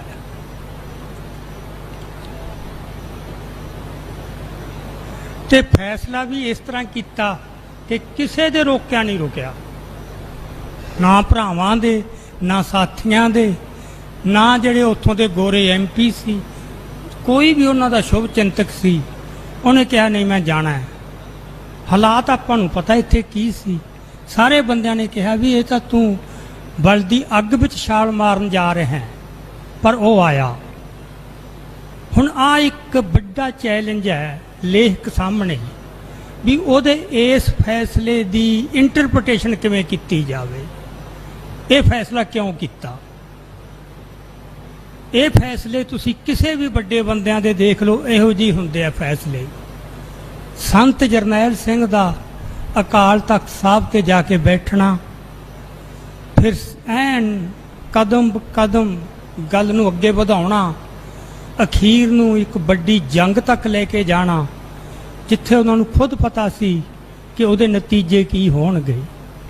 ਸੋ ਜਿਹੜੇ ਬੰਦੇ ਦੁਨਿਆਵੀ ਸਿਆਣਪ ਵਾਲੇ ਹੁੰਦੇ ਨੇ ਉਹ ਤਾਂ ਉਹਨਾਂ ਨੂੰ ਵੀ ਬਹੁਤ ਕੁਝ ਕਹਿ ਰਹੇ ਸੀ ਕਿ ਇਹ ਤੁਹਾਡਾ ਜਿਹੜਾ ਹੈਗਾ ਆਤਮਘਾਤੀ ਸਟੈਪ ਹੈ। ਜਸਵੰਤ ਸਿੰਘ ਖਾਲੜਾ ਦਾ ਵੀ ਦੈਟ ਵੀ ਆਤਮਘਾਤੀ ਕਿਹਾ ਜਾ ਸਕਦਾ ਸੀ, ਕਿ ਮਰਨ ਚੱਲਿਆ ਮੈਂ ਬਸ। ਹੁਣ ਜਿਹੜਾ ਇਹ ਹੈ ਕੋਈ ਬੰਦਾ ਫੈਸਲਾ ਕਰਦਾ ਕਿ ਮੈਂ ਮਰਨ ਚੱਲਿਆ, ਆਮ ਸੁਸਾਇਟੀ 'ਚ ਤਾਂ ਆਪਾਂ ਨੂੰ ਆਤਮਘਾਤ ਹੀ ਕਹਿੰਦੇ ਆ, ਪਰ ਜਿਹੜੇ ਅਨੁਭਵੀ ਵਿਅਕਤੀ ਹੁੰਦੇ ਆ, ਇਹ ਇੱਕ ਬਹੁਤ ਵੱਡੀ ਗੱਲ ਹੈ ਕਿ ਅਨੁਭਵੀ ਵਿਅਕਤੀ ਉਹ ਰੈਸ਼ਨਲ ਕੈਲਕੂਲੇਸ਼ਨ, ਹਿਸਾਬ ਕਿਤਾਬ ਲਾ ਕੇ ਫੈਸਲੇ ਨਹੀਂ ਕਰਦੇ। ਉਹਨਾਂ ਨੂੰ ਆਵਾਜ਼ ਕਿਤੋਂ ਅੰਦਰੋਂ ਆਉਂਦੀ ਹੈ, ਇੰਟਿਊਸ਼ਨ ਜਿਹਨੂੰ ਅਸੀਂ ਕਹਿੰਦੇ ਆ। ਇੰਟਿਊਟਿਵ ਜਿਹੜੀਆਂ ਪਰਸਨੈਲਿਟੀਜ਼ ਹੁੰਦੀਆਂ ਉਹ ਫੈਸਲੇ ਹੋਰ ਤਰ੍ਹਾਂ ਕਰਦੀਆਂ, ਉਹਦੀ ਕੋਈ ਇਸ ਤਰ੍ਹਾਂ ਦੀ ਰੈਸ਼ਨਲ ਤਰਕ ਸੰਗਤ ਵਿਆਖਿਆ ਵੀ ਨਹੀਂ ਹੁੰਦੀ। ਉਹਨਾਂ ਨੂੰ ਪਤਾ ਹੁੰਦਾ ਕਿ ਅਸੀਂ ਕੀ ਕਰਨ ਜਾ ਰਹੇ ਹਾਂ ਤੇ ਕਿਉਂ ਕਰਨ ਜਾ ਰਹੇ ਹਾਂ। ਸੋ ਮੇਰਾ ਖਿਆਲ ਹੈ ਕਿ ਜਸਵੰਤ ਸਿੰਘ ਖਾਲੜਾ ਨੇ ਉੱਥੇ ਬੈਠਿਆਂ ਸੋਚਿਆ, ਜਿਵੇਂ ਉਹਦਾ ਭਰਾ ਦੱਸਦਾ ਅਮਰਜੀਤ ਸਿੰਘ ਖਾਲੜਾ, ਕਿ ਜਦੋਂ ਪੰਜਾਬ ਤੋਂ ਜ਼ੁਲਮਾਂ ਦੀਆਂ ਰਿਪੋਰਟਾਂ ਜਾਂਦੀਆਂ ਸੀ ਤਾਂ ਬਹੁਤ ਉਦਾਸ ਰਹਿਣ ਲੱਗ ਗਿਆ, ਚੁੱਪ ਵੀ ਰਹਿਣ ਲੱਗ ਗਿਆ, ਸੋਚਦਾ ਰਹਿੰਦਾ ਜਾਂ ਪਾਠ ਕਰਦਾ ਰਹਿੰਦਾ ਤੇ ਘੱਟ ਗੱਲਬਾਤ ਕਰਨੀ। ਹੁਣ ਉਹਦੇ ਅੰਦਰ ਕੁਝ ਚੱਲ ਰਿਹਾ ਸੀ ਕਿ ਇਸ ਜ਼ੁਲਮ ਨੂੰ ਠੱਲ ਕਿਵੇਂ ਜੇ ਪਾਈ ਜਾਵੇ। ਕੱਲਾ ਬੰਦਾ ਹੈ, ਲਹਿਰ ਖਤਮ ਹੋ ਗਈ ਹੈ, ਸੋ ਇਸ ਨੂੰ ਕਿਵੇਂ ਚੁਣੌਤੀ ਦਿੱਤੀ ਜਾਵੇ। ਉਹਦੇ ਚੋਂ ਚੱਲੋ ਉਹਨੇ ਫੈਸਲਾ ਕੀਤਾ ਕਿ ਉੱਥੇ ਜਾਈਏ। ਇਹ ਤਾਂ ਆਪਾਂ ਨੂੰ ਬਾਅਦ ਚ ਪਤਾ ਲੱਗਿਆ ਨਾ, ਉਹਨੇ ਇੱਕ ਸਿਲਸਿਲੇਵਾਰ ਢੰਗ ਨਾਲ ਕੰਮ ਕੀਤਾ ਤੇ ਗੱਲ ਕਿੱਥੋਂ ਤੱਕ ਲੈ ਗਿਆ, ਮਤਲਬ ਆਪਣੀ ਕੈਨੇਡਾ ਦੀ ਪਾਰਲੀਮੈਂਟ ਤੋਂ ਲੈ ਕੇ UNO ਜਾਂ ਹੋਰ ਐਮਨੈਸਟੀ ਇੰਟਰਨੈਸ਼ਨਲ ਤੱਕ।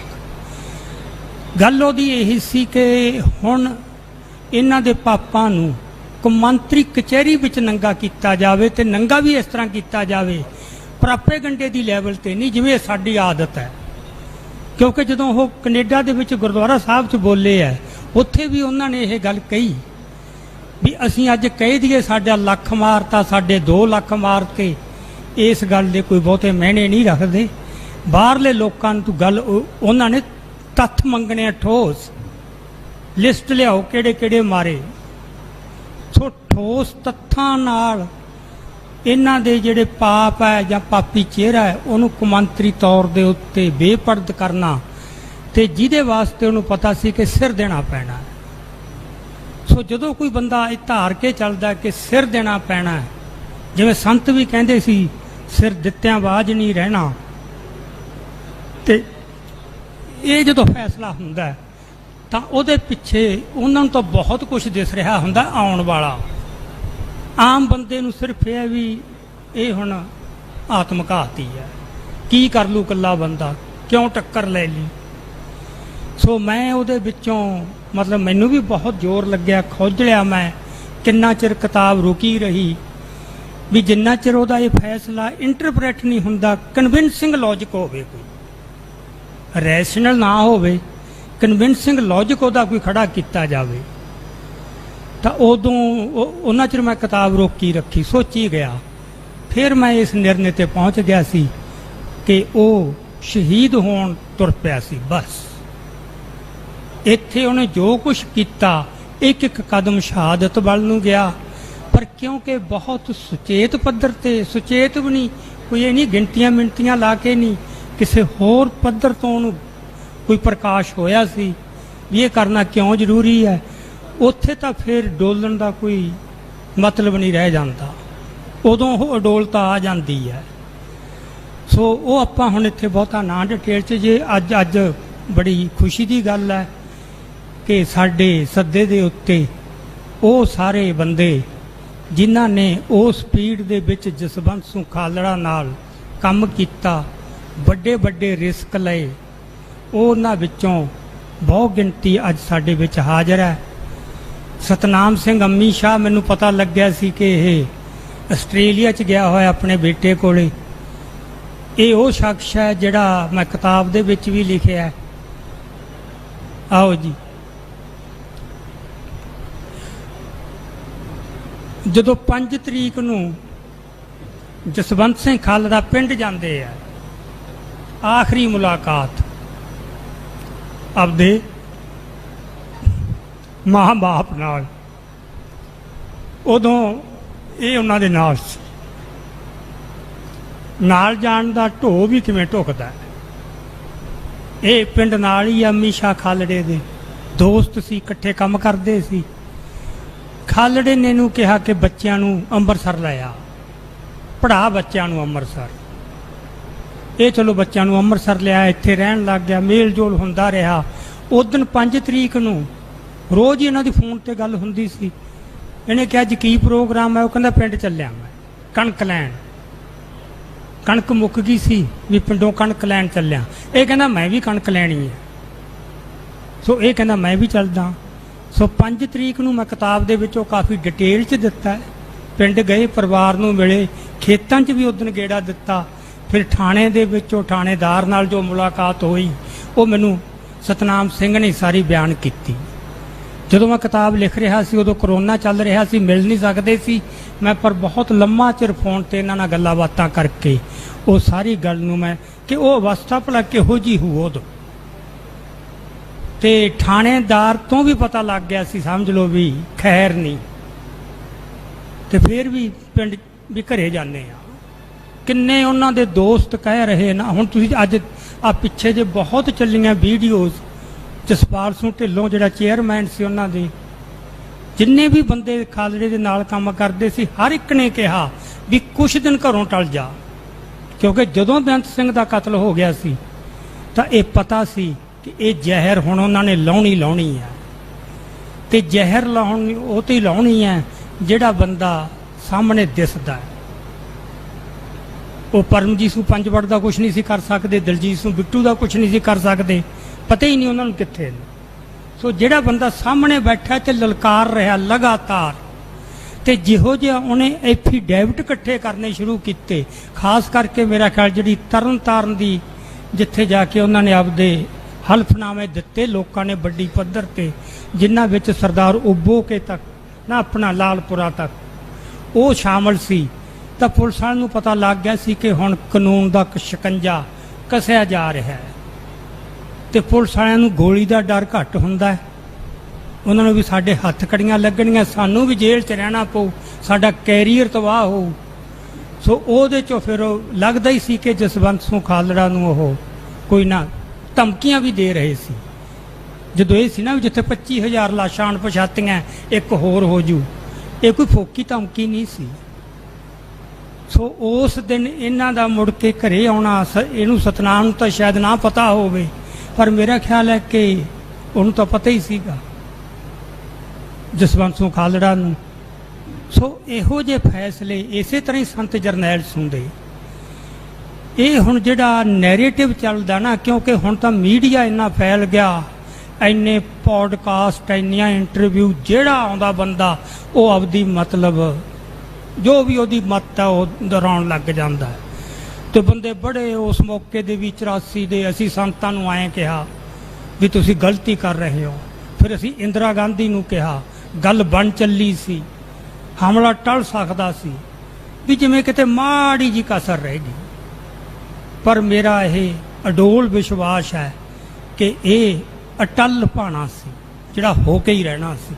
ਇਹ ਸੰਤਾਂ ਨੂੰ ਉਦੋਂ ਹੀ ਪਤਾ ਲੱਗ ਗਿਆ ਸੀ ਜਿੱਦੇ ਉਹਨਾਂ ਨੇ ਦਰਬਾਰ ਸਾਹਿਬ 'ਚ ਫੈਸਲਾ ਕਰ ਲਿਆ ਸੀ। ਕਿਉਂਕਿ ਮੈਨੂੰ ਇੱਕ ਅਜਿਹਾ ਸਿੰਘ ਮਿਲਿਆ ਜਿਹਦੀ 1983 'ਚ ਗੱਲ ਹੈ, ਜਦੋਂ ਸੰਤ ਜਰਨੈਲ ਸਿੰਘ ਅਜੇ ਗੁਰੂ ਨਾਨਕ ਨਿਵਾਸ 'ਚ ਠਹਿਰੇ ਹੋਏ ਸੀ। ਉਹ ਸਿੰਘ ਉਹਨਾਂ ਦੇ ਬਹੁਤ ਹੀ ਨੇੜੇ ਸੀ, ਪੜ੍ਹਿਆ ਲਿਖਿਆ ਬਹੁਤ, ਅਮਰੀਕਾ ਦੇ ਵਿੱਚ ਵੀ ਪੜ੍ਹ ਕੇ ਆਇਆ ਤੇ ਚੰਗੀ ਪੋਸਟ ਦੇ ਉੱਤੇ ਸੀ। ਉਹ ਸੰਤ ਕਰਤਾਰ ਸਿੰਘ ਵੇਲੇ ਤੋਂ ਲੈ ਕੇ ਜਿਹੜੇ ਸੰਪਰਦਾਵਾਂ ਨਾਲ ਜੁੜੇ ਬੰਦੇ ਪੂਰੇ ਡੈਡੀਕੇਸ਼ਨ ਨਾਲ ਜੁੜੇ ਹੁੰਦੇ ਆ। ਉਹ ਕਹਿੰਦਾ ਮੈਂ ਹਰ ਇੱਕ ਸੈਚਰਡੇ ਜਾ ਕੇ ਸੰਤਾਂ ਨੂੰ ਮਿਲਦਾ ਹੁੰਦਾ ਸੀ, ਹਰ ਸ਼ਨੀਚਰਵਾਰ ਨੂੰ। ਉਸ ਦਿਨ ਵੀ ਗਿਆ ਆਪਣੇ ਪਰਿਵਾਰ ਨੂੰ ਲੈ ਕੇ ਹੀ। ਪਰ ਜਦੋਂ ਉੱਥੇ ਪਹੁੰਚੇ ਗੁਰੂ ਨਾਨਕ ਨਿਵਾਸ ਸੰਤਾਂ ਦੇ ਕਮਰੇ ਅੱਗੇ, ਤਾਂ ਕਮਰਾ ਬੰਦ ਸੀ ਤੇ ਜਿਹੜਾ ਬਾਹਰ ਬੈਠਾ ਸੀ ਸਿੰਘ, ਉਹਨੇ ਕਿਹਾ ਵੀ ਅੱਜ ਸੰਤਾਂ ਨੇ ਕਿਹਾ ਵੀ ਕਿਸੇ ਨੂੰ ਨਹੀਂ ਮਿਲਣਾ। ਸਵੇਰ ਦੇ ਅੰਦਰ ਨਾ ਕੁਝ ਖਾ ਰਹੇ ਆ, ਨਾ ਪੀ ਰਹੇ ਆ, ਨਾ ਕਿਸੇ ਨਾਲ ਗੱਲ ਕਰ ਰਹੇ, ਨਾ ਕਿਸੇ ਨਾਲ ਮਿਲ ਰਹੇ ਆ, ਤੇ ਸਖਤ ਹਦਾਇਤ ਹੈ ਵੀ ਕਿ ਦਰਵਾਜ਼ਾ ਨਹੀਂ ਖੋਲ੍ਹਣਾ। ਚਲੋ ਕਹਿੰਦਾ ਵੀ ਮੈਂ ਮਨ ਨਿਰਾਸ਼ ਜਿਹਾ ਹੋਇਆ ਵੀ ਚਲੋ ਕੋਈ ਨਹੀਂ, ਅਗਲੇ ਸ਼ਨੀਚਰਵਾਰ ਮਿਲ ਲਾਂਗੇ। ਤੇ ਮੁੜ ਨਹੀਂ ਲੱਗਿਆ ਤੇ ਦਰਵਾਜ਼ਾ ਖੁੱਲਿਆ। ਸੰਤਾਂ ਨੇ ਆਪ ਖੋਲ੍ਹਿਆ, ਕਹਿੰਦੇ ਆ ਜਾ। ਅੰਦਰ ਬਿਠਾਇਆ ਉਹਨੂੰ, ਮੈਨੂੰ ਉਹਨਾਂ ਨੇ ਸੁਣਾਈ ਸਾਰੀ ਵੀ ਕਿਵੇਂ ਢੋਲ ਲਾ ਕੇ ਬੈਠੇ ਸੀ ਬੈੱਡ ਤੇ, ਮੈਂ ਸਾਈਡ ਵਾਲੀ ਕੁਰਸੀ ਤੇ ਬੈਠਾ ਸੀ ਤੇ ਬੜੇ ਸਹਿਜ ਚ ਉਹਨਾਂ ਨੇ ਮੈਨੂੰ ਦੱਸਿਆ। ਹੋਰ ਗੱਲਾਂ ਹੋਈਆਂ ਪਹਿਲਾਂ, ਸਵਾਲ ਹਰ ਇੱਕ ਦਾ ਇਹੀ ਹੁੰਦਾ ਸੀ ਵੀ ਕੀ ਬਣੂ। ਉਹ ਕਹਿੰਦਾ ਸੰਤਾਂ ਨੇ ਗਿਣਵੇਂ ਚੁਣਵੇਂ ਸ਼ਬਦਾਂ 'ਚ ਕਿਹਾ ਫੌਜ ਦਾ ਹਮਲਾ ਹੋ ਦਰਬਾਰ ਸਾਹਿਬ ਤੇ, ਹਮਲਾ ਏਡਾ ਵੱਡਾ ਹੋਊ ਵੀ ਪ੍ਰਕਰਮਾਂ ਦੇ ਵਿੱਚ ਘੋੜੇ ਦੀ ਜਿਹੜੀ ਟਾਪ ਹੈ ਉਹ ਲਹੂ ਦੇ ਵਿੱਚ ਡੁੱਬੂਗੀ। ਇੰਨੀ ਖੂਨੀ ਜੰਗ ਇੱਥੇ ਹੋਣੀ ਹੈ। ਇਹ 1983 ਦੀ ਗੱਲ ਹੈ। ਤੇ ਚਲੋ ਉਹਨਾਂ ਨੂੰ ਤਾਂ ਫਿਕਰ ਹੁੰਦਾ ਜਿਵੇਂ ਵੀ ਫਿਰ ਤੁਸੀਂ ਕੀ ਇੰਤਜ਼ਾਮ ਕਰ, ਕਹਿੰਦਾ ਮੇਰਾ ਫਿਕਰ ਨਾ ਕਰ। ਇੱਕ ਬੇਪਰਵਾਹੀ ਹੈ। ਸੋ ਜਿਹੜੇ ਬੰਦੇ ਅੱਜ ਕੋਈ ਤਰਲੋਚਨ ਸਿੰਘ ਹੈ ਉਹ ਉਹਦੇ ਨੇੜੇ ਸੀ ਜੀ, ਉਹਦੇ ਨੇੜੇ ਸੀ, ਗੱਲ ਬਣ ਚੱਲੀ ਸੀ, ਇਹ ਸਭ ਕੁਝ ਵਾਪਰਦਾ ਹੁੰਦਾ, ਗੱਲਾਂ ਬਾਤਾਂ ਵੀ ਚੱਲਦੀਆਂ, ਉਹ ਵੀ ਸਾਰਾ ਕੁਝ ਨਿਭਾਉਣਾ ਹੁੰਦਾ ਇਹੋ ਜਿਹੇ ਬੰਦਿਆਂ ਨੇ। ਪਰ ਜਿੱਥੋਂ ਉਹ ਫੈਸਲਾ ਕਿਤੋਂ ਕਰ ਰਹੇ ਹੁੰਦੇ ਨੇ ਉਹਦੇ 'ਚ ਡੋਲਣ ਦੀ ਤੇ ਕੋਈ ਗਲਤ ਸਟੈਪ ਚੁੱਕਣ ਦੀ ਕੋਈ ਗੁੰਜਾਇਸ਼ ਨਹੀਂ ਰਹਿ ਜਾਂਦੀ, ਕਿਉਂਕਿ ਉਹ ਰੈਸ਼ਨਲ ਕੈਲਕੂਲੇਸ਼ਨ ਨਹੀਂ ਹੁੰਦੀ, ਉਹ ਇੰਟਿਊਸ਼ਨ ਹੁੰਦੀ ਹੈ ਤੇ ਇੰਟਿਊਸ਼ਨ ਨੂੰ ਬੁੱਝਣਾ ਬੜਾ ਔਖਾ ਹੁੰਦਾ। ਸੋ ਮੈਂ ਜਸਵੰਤ ਸਿੰਘ ਖਾਲੜੇ ਦੇ ਮਾਮਲੇ 'ਚ ਵੀ ਮੈਨੂੰ ਇਹ ਲੱਗਦਾ ਕਿ ਆਪਾਂ ਕਈ ਵਾਰ ਐਵੇਂ ਤੱਥ ਜੇ ਵੀ ਆਹ ਕੀਤਾ ਇਹੋ ਜਿਹੇ ਬੰਦਿਆਂ ਤੋਂ ਜਦੋਂ ਪ੍ਰੇਰਨਾ ਲੈਣੀ ਹੈ ਤਾਂ ਕੁਛ ਨੇੜੇ ਉੱਥੋਂ ਤੱਕ ਪਹੁੰਚਣ ਦਾ ਯਤਨ ਕਰਨਾ ਚਾਹੀਦਾ। ਫਿਰ ਸਾਨੂੰ ਸਾਰੀ ਕਹਾਣੀ ਉਹ ਸਮਝ ਆ ਸਕਦੀ ਹੈ, ਫਿਰ ਹੀ ਅਸੀਂ ਆਪਦੀ ਲੜਾਈ ਨੂੰ ਅੱਗੇ ਲਿਜਾ ਸਕਦੇ ਹਾਂ। ਸੋ ਆਉਣ ਵਾਲਾ ਸਮਾਂ ਮੈਂ ਕਈ ਵਾਰ ਕਹਿ ਚੁੱਕਿਆ, ਬਾਕੀ ਸਾਰਿਆਂ ਨੂੰ ਦਿਸ ਰਿਹਾ, ਸਿੱਖਾਂ ਵਾਸਤੇ ਬਹੁਤ ਭਿਆਨਕ ਸਮਾਂ ਆ ਰਿਹਾ ਤੇ ਉਸ ਭਿਆਨਕ ਸਮੇਂ ਵਾਸਤੇ ਤਿਆਰ ਹੋਣਾ। ਪਰ ਸਾਡੇ ਕੋਲੇ ਸੰਤ ਜਰਨੈਲ ਸਿੰਘ ਵਰਗੇ, ਭਾਈ ਫੌਜਾ ਸਿੰਘ ਵਰਗੇ ਵੱਡੇ ਸ਼ਹੀਦ ਤੇ ਭਾਈ ਜਸਵੰਤ ਸਿੰਘ ਖਾਲੜਾ ਜਿਹਨੇ ਜੰਗ ਕੋਈ ਨਹੀਂ ਲੜੀ, ਹਥਿਆਰ ਕੋਈ ਨਹੀਂ ਚਲਾਇਆ, ਪਰ ਇੱਕ ਆਈਕੋਨਿਕ ਪਰਸਨੈਲਿਟੀ ਦੁਨੀਆ ਦੇ ਵਿੱਚ ਏਡਾ ਵੱਡਾ ਬਿੰਬ ਬਣ ਕੇ ਉੱਭਰ ਆਉਣਾ, ਇਹ ਵੀ ਵਾਹਿਗੁਰੂ ਦੇ ਰੰਗ ਹੀ ਹੈ। ਸੋ ਇਹ ਸਾਨੂੰ ਬੜਾ ਵੱਡਾ ਆਸਰਾ ਹੈ, ਸਾਡਾ ਵਿਰਸਾ, ਸਾਡੀ ਉਹ ਵਿਰਾਸਤ। ਸੋ ਇਹ ਕਿਤਾਬ ਹੋਰ ਕੋਈ ਸ਼ੌਕ ਵਜੋਂ ਮੈਂ ਵੀ ਚਲੋ ਲਿਖ ਦਿਓ, ਜਾਣਦੇ ਹਾਂ, ਠੀਕ ਹੈ, ਕੁਛ ਇਮੋਸ਼ਨਲ ਅਟੈਚਮੈਂਟ ਵੀ ਹੁੰਦੀ ਹੈ। ਬਹੁਤ ਲੰਮਾ ਸਮਾਂ ਅਸੀਂ ਇਕੱਠੇ ਰਹੇ ਹਾਂ। ਤਾਂ ਭੈਣ ਬੇਅੰਤ ਕੌਰ ਬੈਠੀ ਆ ਸਾਡੇ ਦੇ ਵਿੱਚ, ਇਹਨੇ ਬਹੁਤ ਰੋਟੀਆਂ ਖਵਾਈਆਂ, ਉਦੋਂ ਛੋਟੇ ਹੁੰਦੇ ਸੀ, ਹੁਣ ਤਾਂ ਸਮਾਂ ਬੜਾ ਬਦਲ ਗਿਆ। ਤੇ ਬਾਕੀ ਜਿਹੜੀ ਕੇਸ ਚੱਲਿਆ ਉਹਦੇ ਵਿੱਚ ਜਿੰਨਾ ਕੰਮ ਕੀਤਾ ਸਾਰਿਆਂ ਨੇ, ਮਤਲਬ ਮੈਂ ਜਸਵੰਤ ਸਿੰਘ ਖਾਲੜਾ ਦੀ ਇੱਕ ਜਿਹੜੀ ਉਹਨੂੰ ਦਾਤ ਦੇਣੀ ਬਣਦੀ ਹੈ ਵੀ ਜੋ ਤੁਸੀਂ ਬੰਦੇ ਨਾਲ ਜੋੜੇ ਨੇ ਉਹਦੀ ਤੁਹਾਡੇ ਨਾਲ ਵਫਾ ਉਹਨਾਂ ਦੀ ਕਿੰਨੀ ਕੁ ਹੈ, ਉਹ ਜਿਵੇਂ ਇਹਨਾਂ ਬੰਦਿਆਂ ਨੇ ਦਿਖਾਈ। ਅੱਜ ਤਾਂ ਗੱਲਾਂ ਕਰਨੀਆਂ ਸੌਖੀਆਂ, ਉਹ ਦੌਰ ਸੀ ਜ਼ੁਲਮ ਦਾ, ਜਦੋਂ ਵੀ ਜੇ ਤਰੀਕ ਤੇ ਚੱਲਿਆ ਮੁੜਾਂਗੇ ਕਿ ਨਹੀਂ ਮੁੜਾਂਗੇ, ਕਿੰਨੇ ਤੰਗ ਕਰਦੇ ਰਹੇ ਨੇ। ਜਿਹੜੇ ਗਵਾਹ ਸੀ ਉਹਨਾਂ ਨੂੰ ਤਾਂ ਬਹੁਤ ਹੀ ਵੱਡਾ ਖਤਰਾ ਸੀ। ਸੋ ਦੋ ਗਵਾਹ ਜਿਹੜੇ ਚਸ਼ਮਦੀਦ ਗਵਾਹ ਬਣੇ, ਉਹਨਾਂ ਵਿੱਚੋਂ ਇੱਕ ਰਜੀਵ ਸਿੰਘ ਰੰਧਾਵਾ, ਉਹ ਸਾਡੇ ਵਿੱਚ ਖੜੇ ਆ। ਇਹਨਾਂ ਦੀ ਸ਼ਹਾਦਤ ਮਤਲਬ ਗਵਾਹੀ ਤੋਂ ਬਗੈਰ ਸਜ਼ਾਵਾਂ ਹੋਣੀਆਂ ਬਹੁਤ ਮੁਸ਼ਕਲ ਸੀ ਤੇ ਸਭ ਨੂੰ ਪਤਾ ਕਿੰਨਾ ਦਬਾਅ ਪਾਇਆ ਗਿਆ, ਕਿਡਨੈਪ ਵੀ ਹੋਏ, ਟੌਰਚਰ ਹੋਏ, ਸਭ ਕੁਝ ਹੋਇਆ, ਕਿੰਨਾ ਡਰਾਇਆ ਗਿਆ। ਦੂਜੇ ਸਰਦਾਰ ਕਿਰਪਾਲ ਸਿੰਘ ਰੰਧਾਵਾ ਜਿਹੜੇ ਬਦਕਿਸਮਤੀ ਨਾਲ ਥੋੜੇ ਦਿਨ ਪਹਿਲਾਂ ਹੀ ਸਾਨੂੰ ਸਦੀਵੀ ਵਿਛੋੜਾ ਦੇ ਗਏ, ਪਰ ਉਹਨਾਂ ਦੀ ਧਰਮ ਪਤਨੀ ਬੀਬੀ ਅੱਜ ਵਿਸ਼ੇਸ਼ ਤੌਰ ਤੇ ਸਾਡੇ ਕਹਿਣ ਤੇ ਆਪਣੀ ਹਾਜ਼ਰੀ ਲਵਾਉਣ ਆਏ ਨੇ।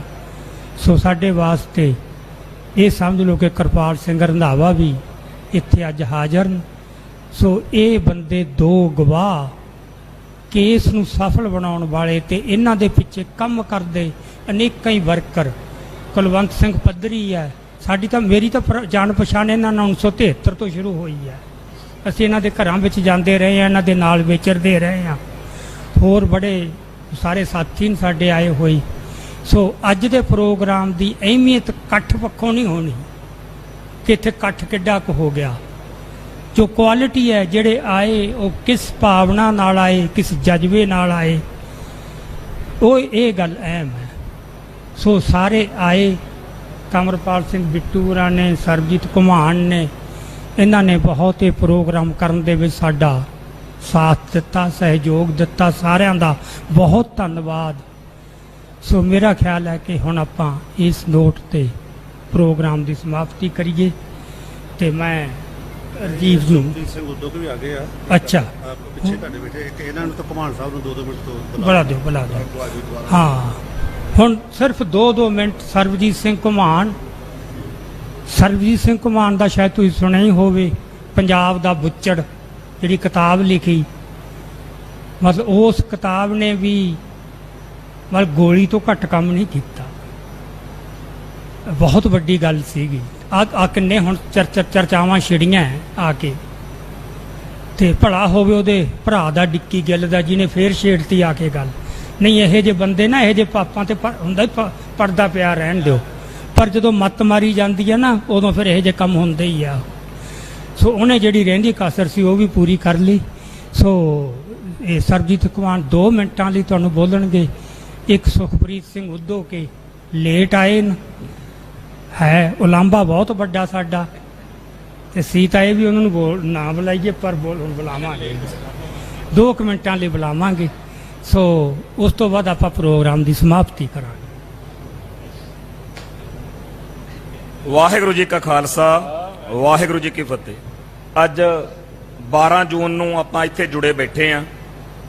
12 ਜੂਨ 1982 ਨੂੰ ਭਾਈ ਜਸਵੰਤ ਸਿੰਘ ਖਾਲੜਾ ਕਾਮਰੇਡੀ ਲਹਿਰ ਨਾਲੋਂ ਸਿੱਖ ਲਹਿਰ ਵੱਲ ਜੁੜਨ ਦਾ ਪਹਿਲਾ ਦਿਨ ਸੀ। ਅੱਜ ਦੇ ਦਿਨ, ਅੱਜ ਦੇ ਅਖਬਾਰਾਂ ਦੇ ਵਿੱਚ 1982 ਨੂੰ ਭਾਈ ਕੁਲਵੰਤ ਸਿੰਘ ਨਾਗੋਕੇ ਦੇ ਝੂਠੇ ਪੁਲਿਸ ਮੁਕਾਬਲੇ ਵਿੱਚ ਸ਼ਹੀਦ ਕੀਤੇ ਜਾਣ ਦੀ ਖਬਰ ਛਪੀ ਸੀ।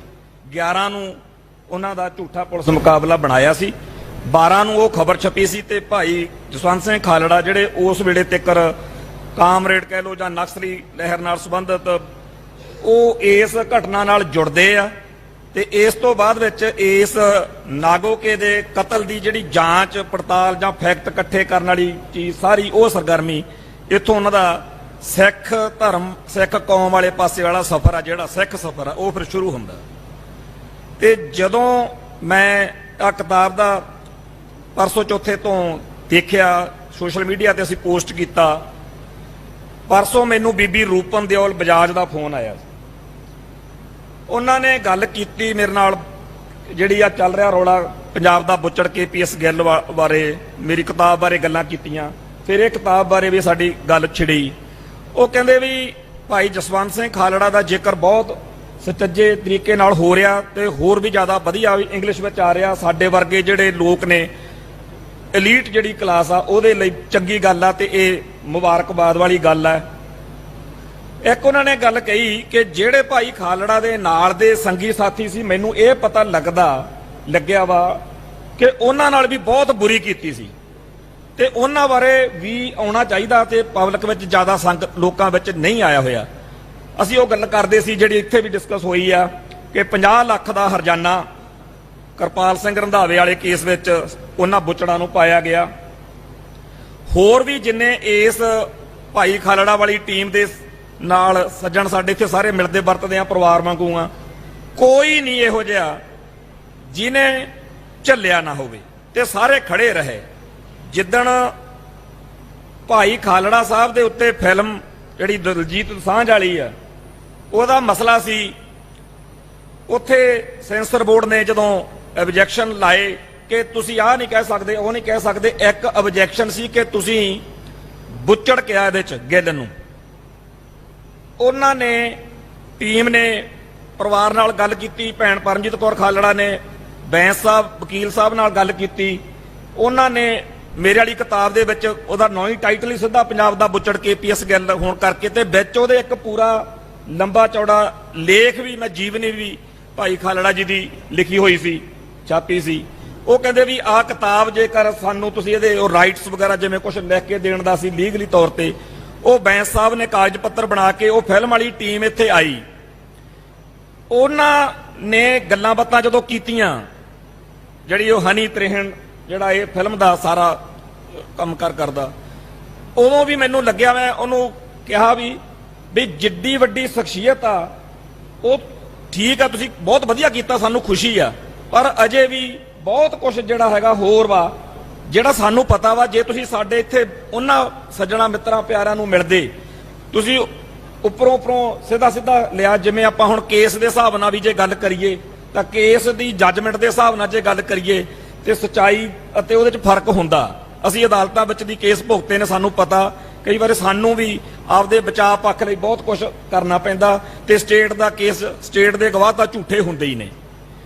ਜਿਹੜੀ ਇਹ ਕਿਤਾਬ ਇੰਗਲਿਸ਼ ਵਿੱਚ ਆ ਗਈ ਆ, ਇਹੋ ਜੀਆਂ ਸਾਰੀਆਂ ਜਿਹੜੀਆਂ ਲਿਖਤਾਂ ਕਿਤਾਬਾਂ ਨੇ ਸਾਡੇ ਕੋਲੇ, ਸਿੰਘ ਬ੍ਰਦਰਜ਼ ਵਾਲੇ ਸਾਡੇ ਵੀਰ ਬੈਠੇ ਨੇ, ਇਹ ਇੱਕ ਬਹੁਤ ਵੱਡਾ ਕੰਮ ਆ ਕਿ ਇੰਗਲਿਸ਼ ਵਿੱਚ ਇਹ ਸਾਰੀਆਂ ਕਿਤਾਬਾਂ ਅੰਗਰੇਜ਼ੀ ਵਿੱਚ ਆਉਣ। ਜਦੋਂ ਮੈਂ ਪੰਜਾਬ ਦਾ ਬੁੱਚੜ ਕੀਤੀ ਸੀ ਕਿਤਾਬ, ਉਦੋਂ ਮੈਨੂੰ ਬਾਹਰੋਂ ਅੰਦਰੋਂ ਜਦੋਂ ਲੋਕ ਕਹਿੰਦੇ ਸੀ, ਮੈਨੂੰ ਇੰਨੀ ਸਮਝ ਨਹੀਂ ਸੀ ਇਸ ਗੱਲ ਦੀ, ਪਰ ਹੁਣ ਬੀਤੇ ਆ ਜਿਹੜੇ ਟਾਈਮ ਲੰਘ ਰਿਹਾ, ਅੱਜ ਨੈਰੇਟਿਵ ਦੀ ਜੰਗ ਵਾ। ਅੱਜ ਅਸੀਂ ਉਸ ਸੰਘਰਸ਼ ਦੇ ਵਿੱਚੋਂ ਬਚੇ ਹੋਏ ਸਿੰਘਾਂ, ਸਾਰੇ ਭਾਜੀ ਬੈਠੇ ਆ, ਬਹੁਤੇ ਅਸੀਂ ਸਿੱਧੇ ਉਧਰੋਂ ਇਸ ਪਾਸੇ ਆ ਗਏ। ਅਸੀਂ ਉਸ ਮੌਕੇ ਕੌਮ ਨੇ ਕੋਈ ਕਸਰ ਨਹੀਂ ਛੱਡੀ, ਪਰ ਹਰ ਗੱਲ ਦੀ ਇੱਕ ਇਹ ਦੱਸਣ ਲਈ ਜ਼ਰੂਰਤ ਸੀ ਕਿ ਇਹ ਕਿਉਂ ਕੀਤਾ। ਉਦੋਂ ਜ਼ਿੰਮੇਵਾਰੀਆਂ ਲੈਂਦੇ ਸੀ।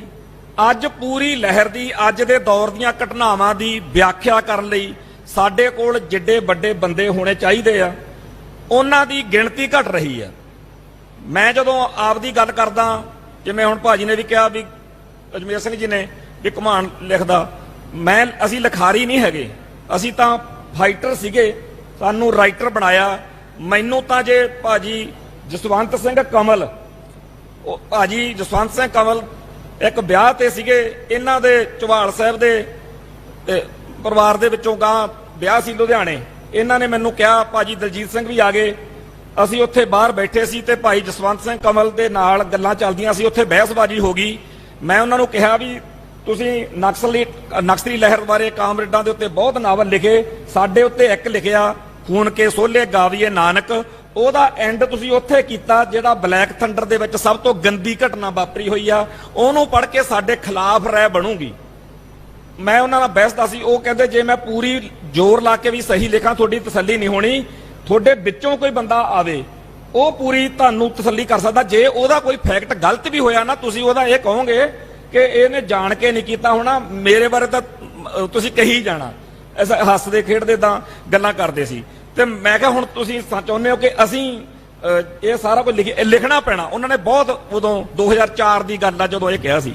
ਜਿੱਦਣ ਪੰਜਾਬ ਦਾ ਬੁੱਚੜ ਆ ਗਈ ਤੇ ਮੈਨੂੰ ਉਹਨਾਂ ਦੇ ਘਰ ਭਾਜੀ ਦੇ ਕਮਲ ਸਾਹਿਬ ਦੇ ਬਿਮਾਰ ਬਹੁਤ ਸੀ, ਮੈਂ ਗਿਆ, ਮੈਂ ਜਾ ਕੇ ਕਿਤਾਬ ਫੜਾਤੀ, ਉਹਨਾਂ ਨੇ ਗੱਲਾਂ ਕੀਤੀਆਂ ਪਹਿਲਾਂ, ਫਿਰ ਇੱਕ ਸ਼ੇਅਰ ਕੋਈ ਬੋਲਿਆ, ਮੈਂ ਕਿਹਾ ਵੀ ਸੌਖਾ ਸਮਝਾ ਦਿਓ। ਉਹ ਕਹਿੰਦੇ ਵੀ ਇਹਦਾ ਅਰਥ ਇਹ ਬਣਦਾ ਕਿ ਅਸੀਂ ਪਗਡੰਡੀਆਂ ਤੇ ਹੀ ਘੁੰਮਦੇ ਰਹਿ ਗਏ, ਤੂੰ ਮੰਜ਼ਿਲ ਤੇ ਜਾ ਖੜਾ ਹੋਇਆ। ਜਦੋਂ ਮੈਂ ਲਹੂ ਦੀ ਲੋਹ ਲਿਖਿਆ ਸੀ, ਅਸੀਂ ਉਹਦਾ ਨਾਂ ਵੀ ਲਕੋਮਾ ਜਿਹਾ ਲਿਖਿਆ ਸੀ, ਵਿੱਚੋਂ ਪੜੂ ਤਾਂ ਫੇਰ ਪਤਾ ਲੱਗੂ ਵੀ ਕੀ ਕਹਾਣੀ ਆ। ਤੂੰ ਸਿੱਧਾ ਹੀ ਪੰਜਾਬ ਦਾ ਬੁੱਚੜ। ਇਹ ਆ ਪਿਛਲੇ 50 ਸਾਲ ਦੇ ਵਿੱਚ ਸਾਡੇ ਪੰਜਾਬ ਨੇ ਕਿੱਥੇ ਲੈ ਆਂਦਾ ਜਿਗਰਾ, ਕਿੱਥੇ ਕਲਮ ਪਹੁੰਚ ਗਈ ਆ ਕਿ ਅੱਜ ਤੁਸੀਂ ਜ਼ਾਲਮ ਨੂੰ ਠਾਹ ਮਾਰ ਸਕਦੇ ਹੋ। ਆ ਇੱਥੇ ਆ ਤੂੰ। ਬਹੁਤ ਉਹਨਾਂ ਨੇ ਸਿਫਤਾਂ ਕੀਤੀਆਂ ਤੇ ਕਹਿੰਦੇ ਜਿੱਦਣ ਤੋਂ ਆਈ ਆ 1.5-2 ਮਹੀਨੇ ਤੋਂ ਕਿਤਾਬ ਇੱਥੇ ਕਈ ਬੰਦੇ ਆਏ ਨੇ, ਗੱਲਾਂ ਹੋਈਆਂ ਨੇ, ਵਧੀਆ ਕਰ ਰਿਹਾ। ਮੈਂ ਉਹਨਾਂ ਨੂੰ ਉਦੋਂ ਚੇਤੇ ਕਰਾਇਆ, ਮੈਂ ਕਿਹਾ 2004 ਦੇ ਵਿੱਚ ਜਦੋਂ ਤੁਸੀਂ ਇੱਕ ਤਰੀਕੇ ਨਾਲ ਚੜਾ ਜੇ ਦਿੱਤਾ ਵੀ ਬਾਹਲੇ ਔਖੇ ਹੋ, ਤੁਸੀਂ ਆਪ ਲਿਖ ਲਓ।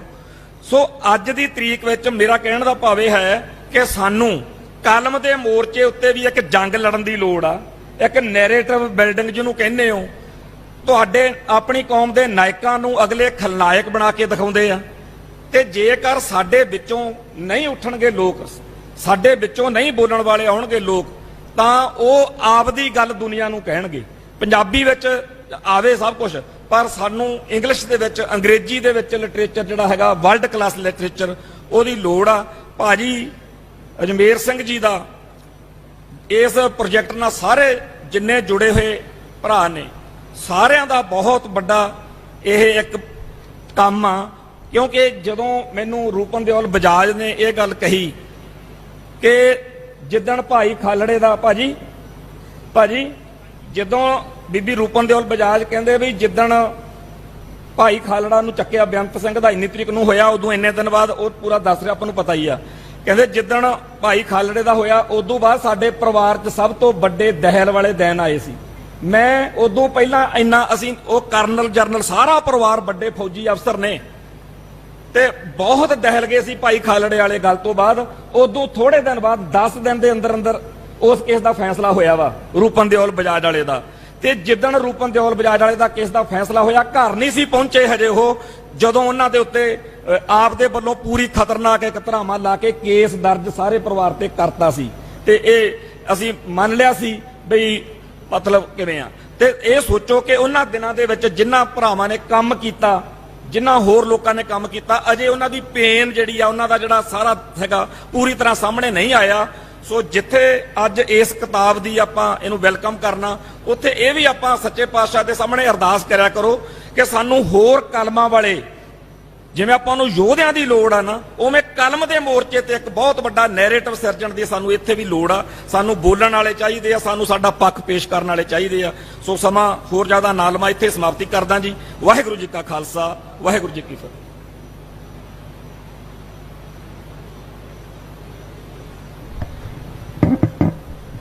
ਹਾਂਜੀ, ਮੈਥੋਂ ਨਾ ਇੱਕ ਗੱਲ ਮਾਈਂਡ 'ਚੋਂ ਥੋੜੀ ਸਕਿਪ ਹੋ ਗਈ ਸੀ ਕਿਤਾਬ ਬਾਰੇ ਜਦੋਂ ਮੈਂ ਗੱਲ ਕਰਦਾ ਸੀ।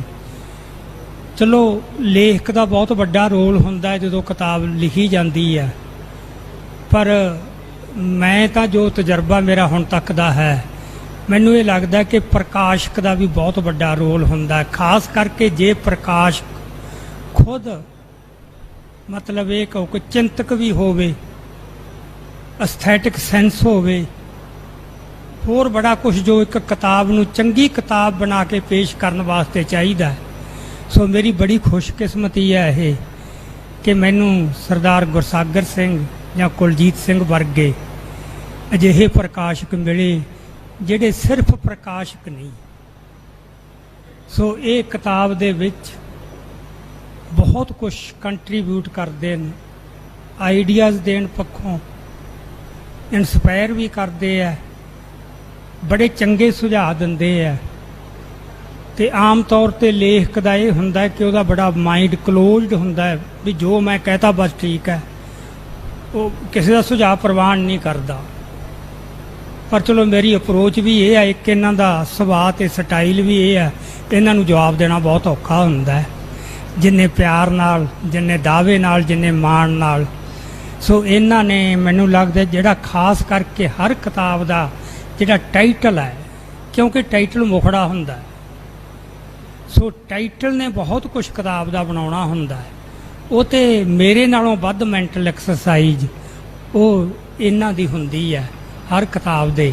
ਆਹ ਵੀ ਜਿਹੜਾ ਟਾਈਟਲ ਹੈ, ਇਹ ਮੈਨੂੰ ਤਾਂ ਹੁਣ ਦੇਖ ਕੇ ਮਤਲਬ ਇੰਨੀ ਤਸੱਲੀ ਹੋਈ ਕਿ ਇਸ ਤੋਂ ਵਧੀਆ ਮੇਰਾ ਖਿਆਲ ਹੈ ਕਿ ਅੱਜ ਦੀ ਸਿਚੁਏਸ਼ਨ 'ਚ ਤਾਂ ਅਸੀਂ ਕੁਝ ਨਹੀਂ ਸੀ ਪੇਸ਼ ਕਰ ਸਕਦੇ, ਪਰ ਇਹਦੇ ਵਿੱਚ ਸਰਦਾਰ ਗੁਰਸਾਗਰ ਸਿੰਘ ਹੋਰਾਂ ਦਾ ਬਹੁਤ ਵੱਡਾ ਯੋਗਦਾਨ ਹੈ।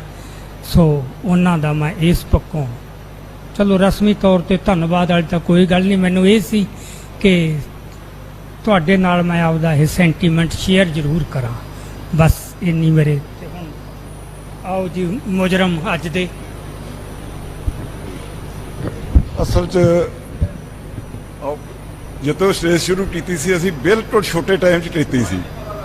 ਜਦੋਂ ਅਸੀਂ ਸਟੇਜ ਸ਼ੁਰੂ ਕੀਤੀ ਅਸੀਂ ਸੋਚਿਆ ਸੀ ਤੇ ਬਿਲਕੁਲ ਨਹੀਂ ਬੋਲਣਾ, ਅਜਮੇਰ ਸਿੰਘ ਨੂੰ ਸੁਣਾ ਜੀ ਅੱਜ, ਪਰ ਹੌਲੀ ਹੌਲੀ ਬੋਲਣ ਵਾਲੀ ਲਾਈਨ ਤੇ ਸ਼ੁਰੂ ਆ ਗਈ ਗੱਲ। ਤੇ ਹੁਣ ਜਦੋਂ ਲੇਟ ਆ ਜੇ ਉਦੋਂ ਸਾਹਿਬ ਆਏ ਨੇ ਤੇ ਮੈਂ ਆਪ ਹੀ ਕਿਹਾ ਟਾਈਮ ਜ਼ਰੂਰ ਦੇਣਾ। ਥੱਲੇ ਜਿਨ੍ਹਾਂ ਦੀ ਲਿਸਟ ਬਣੀ ਉਹਨਾਂ ਨੇ ਕਿਹਾ ਤੇ ਯਾਰ ਤੂੰ ਇਹਨਾਂ ਨੇ ਬਹੁਤ ਲੰਮਾ ਬੋਲਣਾ। ਮੈਂ ਕਿਹਾ ਨਹੀਂ ਅੱਜ ਨਹੀਂ ਬੋਲਣ ਦੇਣਾ, ਆਪਾਂ ਡੱਟ ਲਵਾਂਗੇ ਅੱਜ। ਹੁਣ ਮੈਂ ਇਹਨਾਂ ਨੂੰ ਬੇਨਤੀ ਕਰਾਂਗਾ ਤੇ ਬਹੁਤ ਤੁਸੀਂ ਬੁਲਾਰੇ ਜੇ ਤੁਹਾਨੂੰ ਬਹੁਤ ਸੁਣਿਆ, ਪਿੰਡਾਂ 'ਚ ਫਰੌਤੀਆਂ ਹੋਣ ਡਈਆਂ ਨੇ, ਲੱਤਾਂ 'ਚ ਗੋਲੀਆਂ ਵੱਜਣ ਡਈਆਂ ਨੇ, ਅਸੀਂ ਉਦੋਂ ਡੱਟਦੀਆਂ ਸੀ। ਅੱਜ ਇਹ ਸਵਾਲ ਆ ਲਿਸਟਾਂ 'ਤੇ ਘੁੰਮਣ ਸਾਹਿਬ ਵੀ ਛੱਡੇ ਸੀ, ਮਤਲਬ ਟੱਲੇ ਦਾ ਸੀ ਵੇਥੋਂ ਤਾਂ 10-18 ਦੇ ਲੀਡਰ ਵੀ ਅਸੀਂ ਛੱਡਤੇ ਸੀ। ਯਾਰ ਜੇ ਅਸੀਂ ਇਹ ਜਵਾਬ ਨਾ ਇਹਨਾਂ ਸਟੇਜਾਂ ਦੇ ਦਿੱਤੇ, ਅਸੀਂ ਉਦੋਂ ਮੁਕਾਬਲੇ ਬੰਦ ਕੀਤੇ ਨੇ। ਅੱਜ ਸਾਨੂੰ ਐਂ ਲੱਗਦਾ ਮੁਕਾਬਲੇ ਸ਼ੁਰੂ ਕਰਨੇ ਪੈਣੇ ਨੇ। ਇਹ ਲਿਸਟ ਵਾਲੇ ਚੈਲੰਜ ਨੂੰ ਡੋਲਟੇ ਜਾਣ।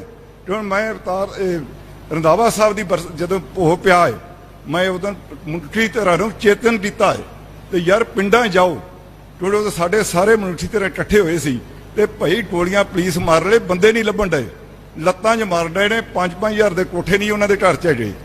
ਇਹ ਬਣਿਆ ਕੀ? ਇਹ ਨਵੀਂ ਤਰ੍ਹਾਂ ਦੀ ਲਹਿਰ ਆਈ ਏ, ਨਵੀਂ ਤਰ੍ਹਾਂ ਦਾ ਜਵਾਬ ਦੇਣਾ ਪੈਣਾ ਹੈ।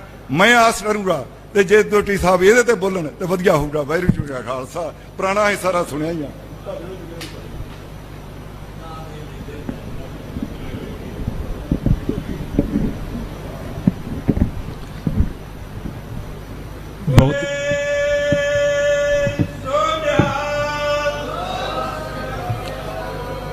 ਬਹੁਤ ਸਤਿਕਾਰਯੋਗ ਗੁਰੂ ਪਿਆਰੇ ਖਾਲਸਾ ਜੀ, ਆਓ ਸਭ ਤੋਂ ਪਹਿਲਾਂ ਗੁਰਦੇਵ ਪਾਤਸ਼ਾਹ ਦੀ ਬਖਸ਼ਿਸ਼ ਪਵਿੱਤਰ ਫਤਿਹ ਬੁਲੰਦ ਕਰੀਏ। ਸਤਿਕਾਰ ਸਹਿਤ ਆਖਣਾ ਜੀ, ਵਾਹਿਗੁਰੂ ਜੀ ਕਾ ਖਾਲਸਾ, ਵਾਹਿਗੁਰੂ ਜੀ ਕੀ ਫਤਿਹ। ਸਭ ਤੋਂ ਪਹਿਲਾਂ ਤਾਂ ਦੇਰੀ ਨਾਲ ਆਉਣ ਕਰਕੇ ਮੈਂ ਖਿਮਾ ਦਾ ਜਾਚਕ ਹਾਂ। ਅੱਜ ਅਸੀਂ ਸਿੰਘ ਬ੍ਰਦਰਸ ਦੇ ਵੱਲੋਂ ਪ੍ਰਕਾਸ਼ਿਤ ਕੀਤੀ ਗਈ ਤੇ ਭਾਜੀ ਅਜਮੇਰ ਸਿੰਘ ਹੁਣਾਂ ਦੇ ਵੱਲੋਂ ਜਸਵੰਤ ਸਿੰਘ ਖਾਲੜਾ ਜੀ ਦੀ ਜੀਵਨੀ ਦੇ ਉੱਪਰ ਲਿਖੀ ਗਈ ਕਿਤਾਬ ਦੇ ਸਬੰਧ ਦੇ ਵਿੱਚ ਇੱਥੇ ਜੁੜੇ ਬੈਠੇ ਹਾਂ। ਮੈਂ ਜ਼ਿਆਦਾ ਵਕਤ ਨਹੀਂ ਲੈਣਾ। ਇੱਕ ਸੂਫੀ ਫਕੀਰ ਦੇ ਹਵਾਲਿਆਂ ਦੇ ਵਿੱਚੋਂ 2 ਗੱਲਾਂ ਕੇਵਲ ਸਾਂਝੀਆਂ ਕਰਨੀਆਂ ਨੇ। ਕੁਝ ਵਰਤਾਰੇ ਕੁਦਰਤੀ ਹੁੰਦੇ ਨੇ ਜਿਨ੍ਹਾਂ ਦੇ ਬਾਰੇ ਮਨੁੱਖ ਨੇ ਸੋਚਿਆ ਨਹੀਂ ਹੁੰਦਾ। ਕੁਦਰਤਨ ਵਾਪਰਦੇ ਨੇ ਪਰ ਇਤਿਹਾਸ ਦਾ ਹਿੱਸਾ ਬਣ ਜਾਂਦੇ ਨੇ। ਅੱਜ ਦੇ ਸਾਲ, ਅਜੋਕੇ ਸਾਲ ਦੇ ਵਿੱਚ ਅਸੀਂ ਮਨੁੱਖੀ ਹੱਕਾਂ ਦੇ ਮੋਢੀ ਰੂਹਾਨੀ ਰਹਿਬਰ ਗੁਰੂ ਤੇਗ ਬਹਾਦਰ ਸਾਹਿਬ ਦੀ ਸ਼ਹਾਦਤ ਦਾ 350 ਸਾਲਾ ਮਨਾ ਰਹੇ ਸੀ। ਔਰ ਇੱਕ ਕੁਦਰਤੀ ਵਰਤਾਰਾ ਹੈ ਕਿ ਉਸੇ ਸਾਲ ਇਹ ਕਿਤਾਬ ਰਿਲੀਜ਼ ਹੁੰਦੀ ਹੈ। 2 ਪੱਖ ਬੜੇ ਮਿਲਦੇ ਨੇ ਕਿ ਇੱਕ ਸ਼ਹਾਦਤ ਗੈਰ ਸਿੱਖਾਂ ਦੇ ਵਾਸਤੇ ਦਿੱਤੀ ਗਈ ਤੇ ਕਿਤਾਬ ਵੀ ਉਸ ਬੋਲੀ 'ਚ ਤਿਆਰ ਕੀਤੀ ਗਈ ਹੈ ਕਿ ਗੈਰ ਸਿੱਖਾਂ ਨੂੰ ਵੀ ਸਿੱਖਾਂ ਦੀ ਮਨੁੱਖੀ ਹੱਕਾਂ ਪ੍ਰਤੀ ਅਲੰਬਰਦਾਰੀ ਦਾ ਪਤਾ ਲੱਗ ਸਕੇ। ਇਹ ਵਰਤਾਰੇ ਇੰਜ ਹੀ ਚੱਲਦੇ ਰਹਿਣਗੇ ਕਿਉਂਕਿ ਜਦੋਂ ਹਕੂਮਤ ਦਾ ਤਸ਼ੱਦਦ ਲੋਕਾਂ ਨੂੰ ਅਣਪਛਾਤੀਆਂ ਲਾਸ਼ਾਂ ਦੇ ਵਿੱਚ ਬਦਲਦਾ ਹੈ ਤੇ ਜ਼ਮੀਰਾਂ ਜਾਗਦੀਆਂ ਨੇ। ਪਰ ਅੱਜ ਦੇ ਵਰਤਾਰੇ ਦੇ ਵਿੱਚ ਜਦੋਂ ਮਨੁੱਖ ਦੀ ਸੋਚ ਨੂੰ ਅਣਪਛਾਤਾ ਕਰਨ ਦੇ ਯਤਨ ਕੀਤੇ ਜਾ ਰਹੇ ਹੁੰਦੇ ਨੇ, ਉਦੋਂ ਜ਼ਮੀਰਾਂ ਮਰੀਆਂ ਹੁੰਦੀਆਂ ਨੇ। ਭਾਜੀ ਅਜਮੇਰ ਸਿੰਘ ਉਹਨਾਂ ਨੇ ਇਸ ਗੱਲ ਨੂੰ ਛੋਹਿਆ ਹੀ ਹੈ ਕਿ ਕਿਸ ਤਰ੍ਹਾਂ ਸੋਸ਼ਲ ਮੀਡੀਆ ਦੇ ਉੱਪਰ ਜਿਸ ਤਰ੍ਹਾਂ ਦੀ ਪੇਸ਼ਕਾਰੀ ਕੀਤੀ ਜਾ ਰਹੀ ਹੈ ਉਹ ਸਾਡੀ ਸੋਚ ਨੂੰ ਅਣਪਛਾਤਾ ਕਰ ਰਹੀ ਹੈ। ਉਹਦਾ ਕਾਰਨ ਹੈ ਕਿ ਅਣਪਛਾਤੀਆਂ ਲਾਸ਼ਾਂ ਹੋਣ ਤਾਂ ਜਾਗਦੀ ਜ਼ਮੀਰ ਮਸਲਾ ਚੁੱਕਦੀ ਹੈ ਤੇ ਸੋਚ ਹੀ ਅਣਪਛਾਤੀ ਹੋ ਜਾਵੇ, ਇਹਦਾ ਮਤਲਬ ਹੁੰਦਾ ਹੈ ਕਿ ਜ਼ਮੀਰਾਂ ਮਰ ਜਾਂਦੀਆਂ ਨੇ। ਔਰੰਗਜ਼ੇਬ ਨੂੰ ਸੰਬੋਧਿਤ ਹੁੰਦਿਆਂ ਸ਼ੇਖ ਸਰਮਦ ਨੇ ਇੱਕ ਗੱਲ ਕਹੀ ਸੀ, ਜਿਸ खुदा ने तुझे ताजे जहां बानी दिया है उसी खुदा ने मुझे सामान्य परेशानी दिया है। ਇਹ 2 ਵਰਤਾਰੇ ਹਮੇਸ਼ਾ ਚੱਲਦੇ ਰਹਿਣਗੇ ਕਿ ਜਦੋਂ ਵੀ ਕੋਈ ਹਕੂਮਤ ਰਾਜਸੀ ਸੱਤਾ ਦੀ ਲਾਲਸਾ ਦੇ ਵਿੱਚ ਰੂਹਾਨੀਅਤ ਤੋਂ ਸੱਖਣੀ ਹੋਵੇਗੀ, ਲੋਕਾਂ ਤੇ ਜ਼ੁਲਮ ਕਰੇਗੀ, ਤੇ ਜਦੋਂ ਰੂਹਾਨੀਅਤ ਨੂੰ ਨਾਲ ਲੈ ਕੇ ਲੋਕ ਉੱਠਣਗੇ ਤਾਂ ਉਹਨਾਂ ਦੇ ਵਿੱਚੋਂ ਰੂਹਾਨੀ ਰਹਿਬਰ ਪੈਦਾ ਹੋਵੇਗਾ। ਇਹ ਵਰਤਾਰੇ ਸੰਸਾਰ ਦੇ ਵਿੱਚ ਹਮੇਸ਼ਾ ਚੱਲਦੇ ਨੇ। ਤੇ ਇੱਕ ਗੱਲ ਉਸਨੇ ਸ਼ਹਾਦਤ ਤੋਂ ਪਹਿਲਾਂ ਹੋਰ ਵੀ ਕਹੀ ਸੀ। ਉਹ ਕਹਿੰਦਾ ਸੀ, ਉਮਰ ਅਸਤ ਬਹੁਤ ਲੰਬਾ ਸਮਾਂ ਬੀਤ ਗਿਆ, ਉਮਰ ਅਸਤ ਕੇ ਆਵਾਜ਼ਾਏ ਮਨਸੂਰ ਕੋਹਨ ਸ਼ੁੱਧ। ਮਨਸੂਰ ਦੀ ਆਵਾਜ਼, ਮਨਸੂਰ ਦੀ ਸ਼ਹਾਦਤ ਹੌਲੀ ਹੌਲੀ ਲੋਕਾਂ ਦੇ ਮਾਨਸਿਕਤਾ ਦੇ ਵਿੱਚੋਂ ਮਨਫੀ ਹੁੰਦੀ ਜਾ ਰਹੀ ਹੈ। ਮਨ ਆਜ ਸਰਾ ਨੌ ਜ਼ਲਵਾ ਦਾਰੋ ਦਹਮ ਦਾਰੋ ਰਸ ਨਰਾ। ਤੇ ਮੇਰਾ ਮਨ ਕਰਦਾ ਹੈ ਕਿ ਸ਼ਹਾਦਤ ਦੇ ਕੇ ਮਨਸੂਰ ਦੀ ਯਾਦ ਨੂੰ ਦੁਬਾਰਾ ਜ਼ਿੰਦਾ ਕੀਤਾ ਜਾਵੇ। ਜਸਵੰਤ ਸਿੰਘ ਖਾਲੜਾ ਦੀ ਸ਼ਹਾਦਤ ਇਹ ਸ਼ਹਾਦਤਾਂ ਦੀ ਜਾਂ ਮਨੁੱਖੀ ਹੱਕਾਂ ਲਈ ਦਿੱਤੀਆਂ ਗਈਆਂ ਸ਼ਹਾਦਤਾਂ ਦੀ ਉਸੇ ਹੀ ਲੜੀ ਦਾ ਇੱਕ ਹਿੱਸਾ ਹੈ ਕਿ ਉਹਨਾਂ ਨੇ ਮਨੁੱਖੀ ਹੱਕਾਂ ਦੀ ਅਲੰਬਰਦਾਰੀ ਨੂੰ ਦੁਬਾਰਾ ਜ਼ਿੰਦਾ ਕਰ ਦਿੱਤਾ, ਕਿਉਂਕਿ ਇਹਨਾਂ ਦੀ ਸ਼ੁਰੂਆਤ ਸਾਡੇ ਧਰਮ ਦੇ ਰਹਿਬਰ ਨੌਵੇਂ ਪਾਤਸ਼ਾਹ ਗੁਰੂ ਤੇਗ ਬਹਾਦਰ ਸਾਹਿਬ ਨੇ ਕੀਤੀ ਸੀ। ਮਨਸੂਰ, ਆਖਰੀ ਗੱਲ ਕਹਿ ਕੇ ਸਮਾਪਤੀ ਕਰਦਾ, ਬੜੇ ਲੰਬੇ ਸਮੇਂ ਤੋਂ ਬੈਠੇ ਹੋ। ਸੂਫੀ ਸਾਹਿਤ ਦਾ ਮਤ ਹੈ ਕਿ ਜਦੋਂ ਉਸ ਦਾ ਸਿਰ ਕਲਮ ਕਰ ਦਿੱਤਾ ਗਿਆ, ਆਪਣੇ ਸਿਰ ਨੂੰ ਆਪਣੇ ਹੱਥਾਂ 'ਚ ਲੈ ਕੇ ਜਾਮਾ ਮਸਜਿਦ ਦੀਆਂ ਪੌੜੀਆਂ ਚੜ੍ਹਨ ਲੱਗਾ ਤਾਂ ਇੱਕ ਖੁਦਾਈ ਆਵਾਜ਼ ਆਈ, ਬਸ ਸਰਮਦ ਬਸ, ਤੇਰੀ ਸ਼ਹਾਦਤ ਕਬੂਲ ਹੋਈ। ਤੇ ਸੱਚ ਜਾਣਿਓ, ਇਹ ਸਾਡਾ ਇੱਕ ਅਟੁੱਟ ਤੇ ਦ੍ਰਿੜ ਵਿਸ਼ਵਾਸ ਹੈ ਕਿ ਖਾਲੜਾ ਸਾਹਿਬ ਦੀ ਸ਼ਹਾਦਤ ਵੀ ਗੁਰੂ ਚਰਨਾਂ ਦੇ ਉੱਪਰ ਕਬੂਲ ਹੋਈ। ਇੱਕ ਸੂਫੀ ਫਕੀਰ ਆਪਣਾ ਸਿਰ ਲੈ ਕੇ ਆਪਣੇ ਧਾਰਮਿਕ ਮਰਕਜ਼ ਵੱਲ ਤਬਦਾ ਤੇ ਖੁਦਾਈ ਆਵਾਜ਼ ਆਉਂਦੀ ਹੈ ਕਿ ਤੇਰੀ ਸ਼ਹਾਦਤ ਕਬੂਲ ਹੋਈ, ਤੇ ਅਨੇਕਾਂ ਹੀ ਸਿਰਾਂ ਨੂੰ ਅਣਪਛਾਤੀਆਂ ਲਾਸ਼ਾਂ ਕਹਿ ਕੇ ਦਫਨ ਕਰਨ ਵਾਲਿਆਂ ਦੀ ਆਵਾਜ਼ ਉਠਾਉਣ ਵਾਲੇ ਉਸ ਮਰਜੀਵੜੇ ਦੀ ਸ਼ਹਾਦਤ ਵੀ ਉਸ ਅਕਾਲ ਪੁਰਖ ਦੀ ਦਰਗਾਹ ਦੇ ਉੱਪਰ ਬਹੁਤ ਕਬੂਲ ਹੋਈ ਹੋਵੇਗੀ। ਤੇ ਮੈਂ ਫਿਰ ਜਿਸ ਤਰ੍ਹਾਂ ਕਿਹਾ ਸੀ ਕਿ ਸੰਬੰਧ ਕਹਿੰਦਾ ਹੈ ਕਿ ਉਮਰ ਬੀਤ ਗਈ ਹੈ, ਮਨਸੂਰ ਤੋਂ ਬਾਅਦ ਆਵਾਜ਼ ਨੂੰ ਦੁਬਾਰਾ ਜ਼ਿੰਦਾ ਕਰਨ ਦੀ ਲੋੜ ਹੈ। ਬੇਸ਼ੱਕ ਸਾਡੇ ਤੇ ਹਕੂਮਤੀ ਜ਼ਬਰ ਹੋ ਰਿਹਾ ਹੈ, ਪਰ ਇਹ ਆਵਾਜ਼ ਦੱਬਦੀ ਨਹੀਂ। ਜੇ ਗੁਰੂ ਸਾਹਿਬ ਦੀ ਮਨੁੱਖੀ ਹੱਕਾਂ ਦੀ ਅਲੰਬਰਦਾਰੀ ਤੋਂ ਬਾਅਦ ਖਾਲੜਾ ਸਾਹਿਬ ਇਸ ਨੂੰ ਨਵੇਂ ਰੂਪ 'ਚ ਪੇਸ਼ ਕਰਦੇ ਨੇ, ਤਾਂ ਅੱਜ ਫਿਰ ਬਹੁਤ ਸਾਰੇ ਸਾਡੇ ਐਸੇ ਵੀਰ ਨੇ, ਸਰਦਾਰ ਸਰਬਜੀਤ ਸਿੰਘ ਖਾਲੜਾ ਵਰਗੇ, ਜਿਹੜੇ ਦੁਬਾਰਾ ਇਸ ਮਨੁੱਖੀ ਹੱਕਾਂ ਦੀ ਆਵਾਜ਼ ਨੂੰ ਸੰਗਤ ਦੀ ਕਚਹਿਰੀ ਦੇ ਵਿੱਚ ਰੱਖ ਰਹੇ ਨੇ। ਸੋ ਆਸ ਕਰਦਾ ਹਾਂ ਕਿ ਭਾਜੀ ਅਜਮੇਰ ਸਿੰਘ ਹੋਣਾ ਦੀ ਇਸ ਪੇਸ਼ਕਾਰੀ ਨੂੰ ਸੰਗਤ ਦੇ ਵਿੱਚ ਬਹੁਤ ਭਰਪੂਰ ਹੰਗਾਰਾ ਮਿਲੇਗਾ, ਔਰ ਸਾਨੂੰ ਸਾਰਿਆਂ ਨੂੰ ਇਸ ਪ੍ਰਤੀ ਜਾਗਰੂਕ ਹੋ ਕੇ ਸੰਗਤ ਤੱਕ ਇਹ ਗੱਲ ਵੀ ਲੈ ਕੇ ਜਾਣੀ ਚਾਹੀਦੀ ਹੈ ਕਿ ਕਮ ਸੇ ਕਮ ਅਸੀਂ ਆਪਣੇ ਉੱਪਰ ਬੀਤੇ ਸੰਤਾਪ ਨੂੰ ਪੜ੍ਹ ਤਾਂ ਸਕੀਏ, ਜ਼ਿਹਨਸ਼ੀਨਤਾ ਕਰ ਸਕੀਏ, ਕਿਤੇ ਸਾਡੇ ਹਿਰਦੇ ਦੇ ਵਿੱਚੋਂ ਇਹ ਸਾਰੀ ਜਿਹੜੀ ਕਹਿ ਸਕਦੇ ਹੋ ਕਿ ਇੱਕ ਸੰਤਾਪ ਦੀ ਘਟਨਾ ਤੇ ਘੜੀ ਹੈ, ਕਿਤੇ ਵਿਸਰ ਨਾ ਜਾਵੇ। ਇੰਨੀਆਂ ਕੁ ਬੇਨਤੀਆਂ ਪ੍ਰਵਾਨ। ਫਤਿਹ ਦੀ ਸਾਂਝ। ਸਤਿਕਾਰ ਸਹਿਤ ਆਖਣਾ ਜੀ, ਵਾਹਿਗੁਰੂ ਜੀ ਕਾ ਖਾਲਸਾ, ਵਾਹਿਗੁਰੂ ਜੀ ਕੀ ਫਤਿਹ।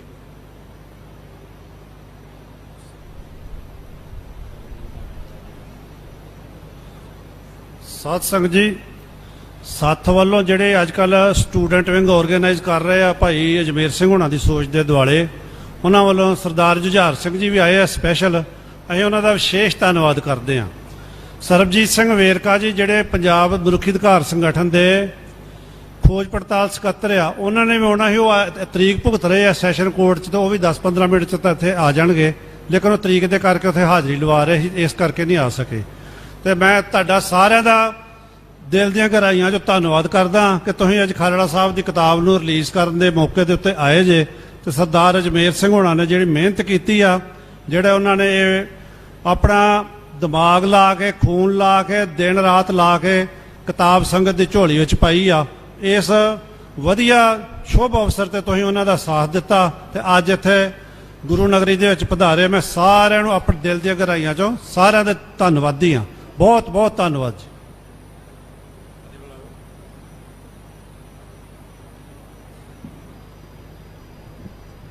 ਮੁੜ ਤੋਂ ਸਾਰੀ ਆਈ ਹੋਈ ਸੰਗਤ ਨੂੰ ਜੀਓ ਆਇਆ। ਮੁੱਖ ਮਹਿਮਾਨ ਸਰਦਾਰ ਅਜਮੇਰ ਸਿੰਘ ਜੀ ਨੂੰ ਦਾ ਧੰਨਵਾਦ।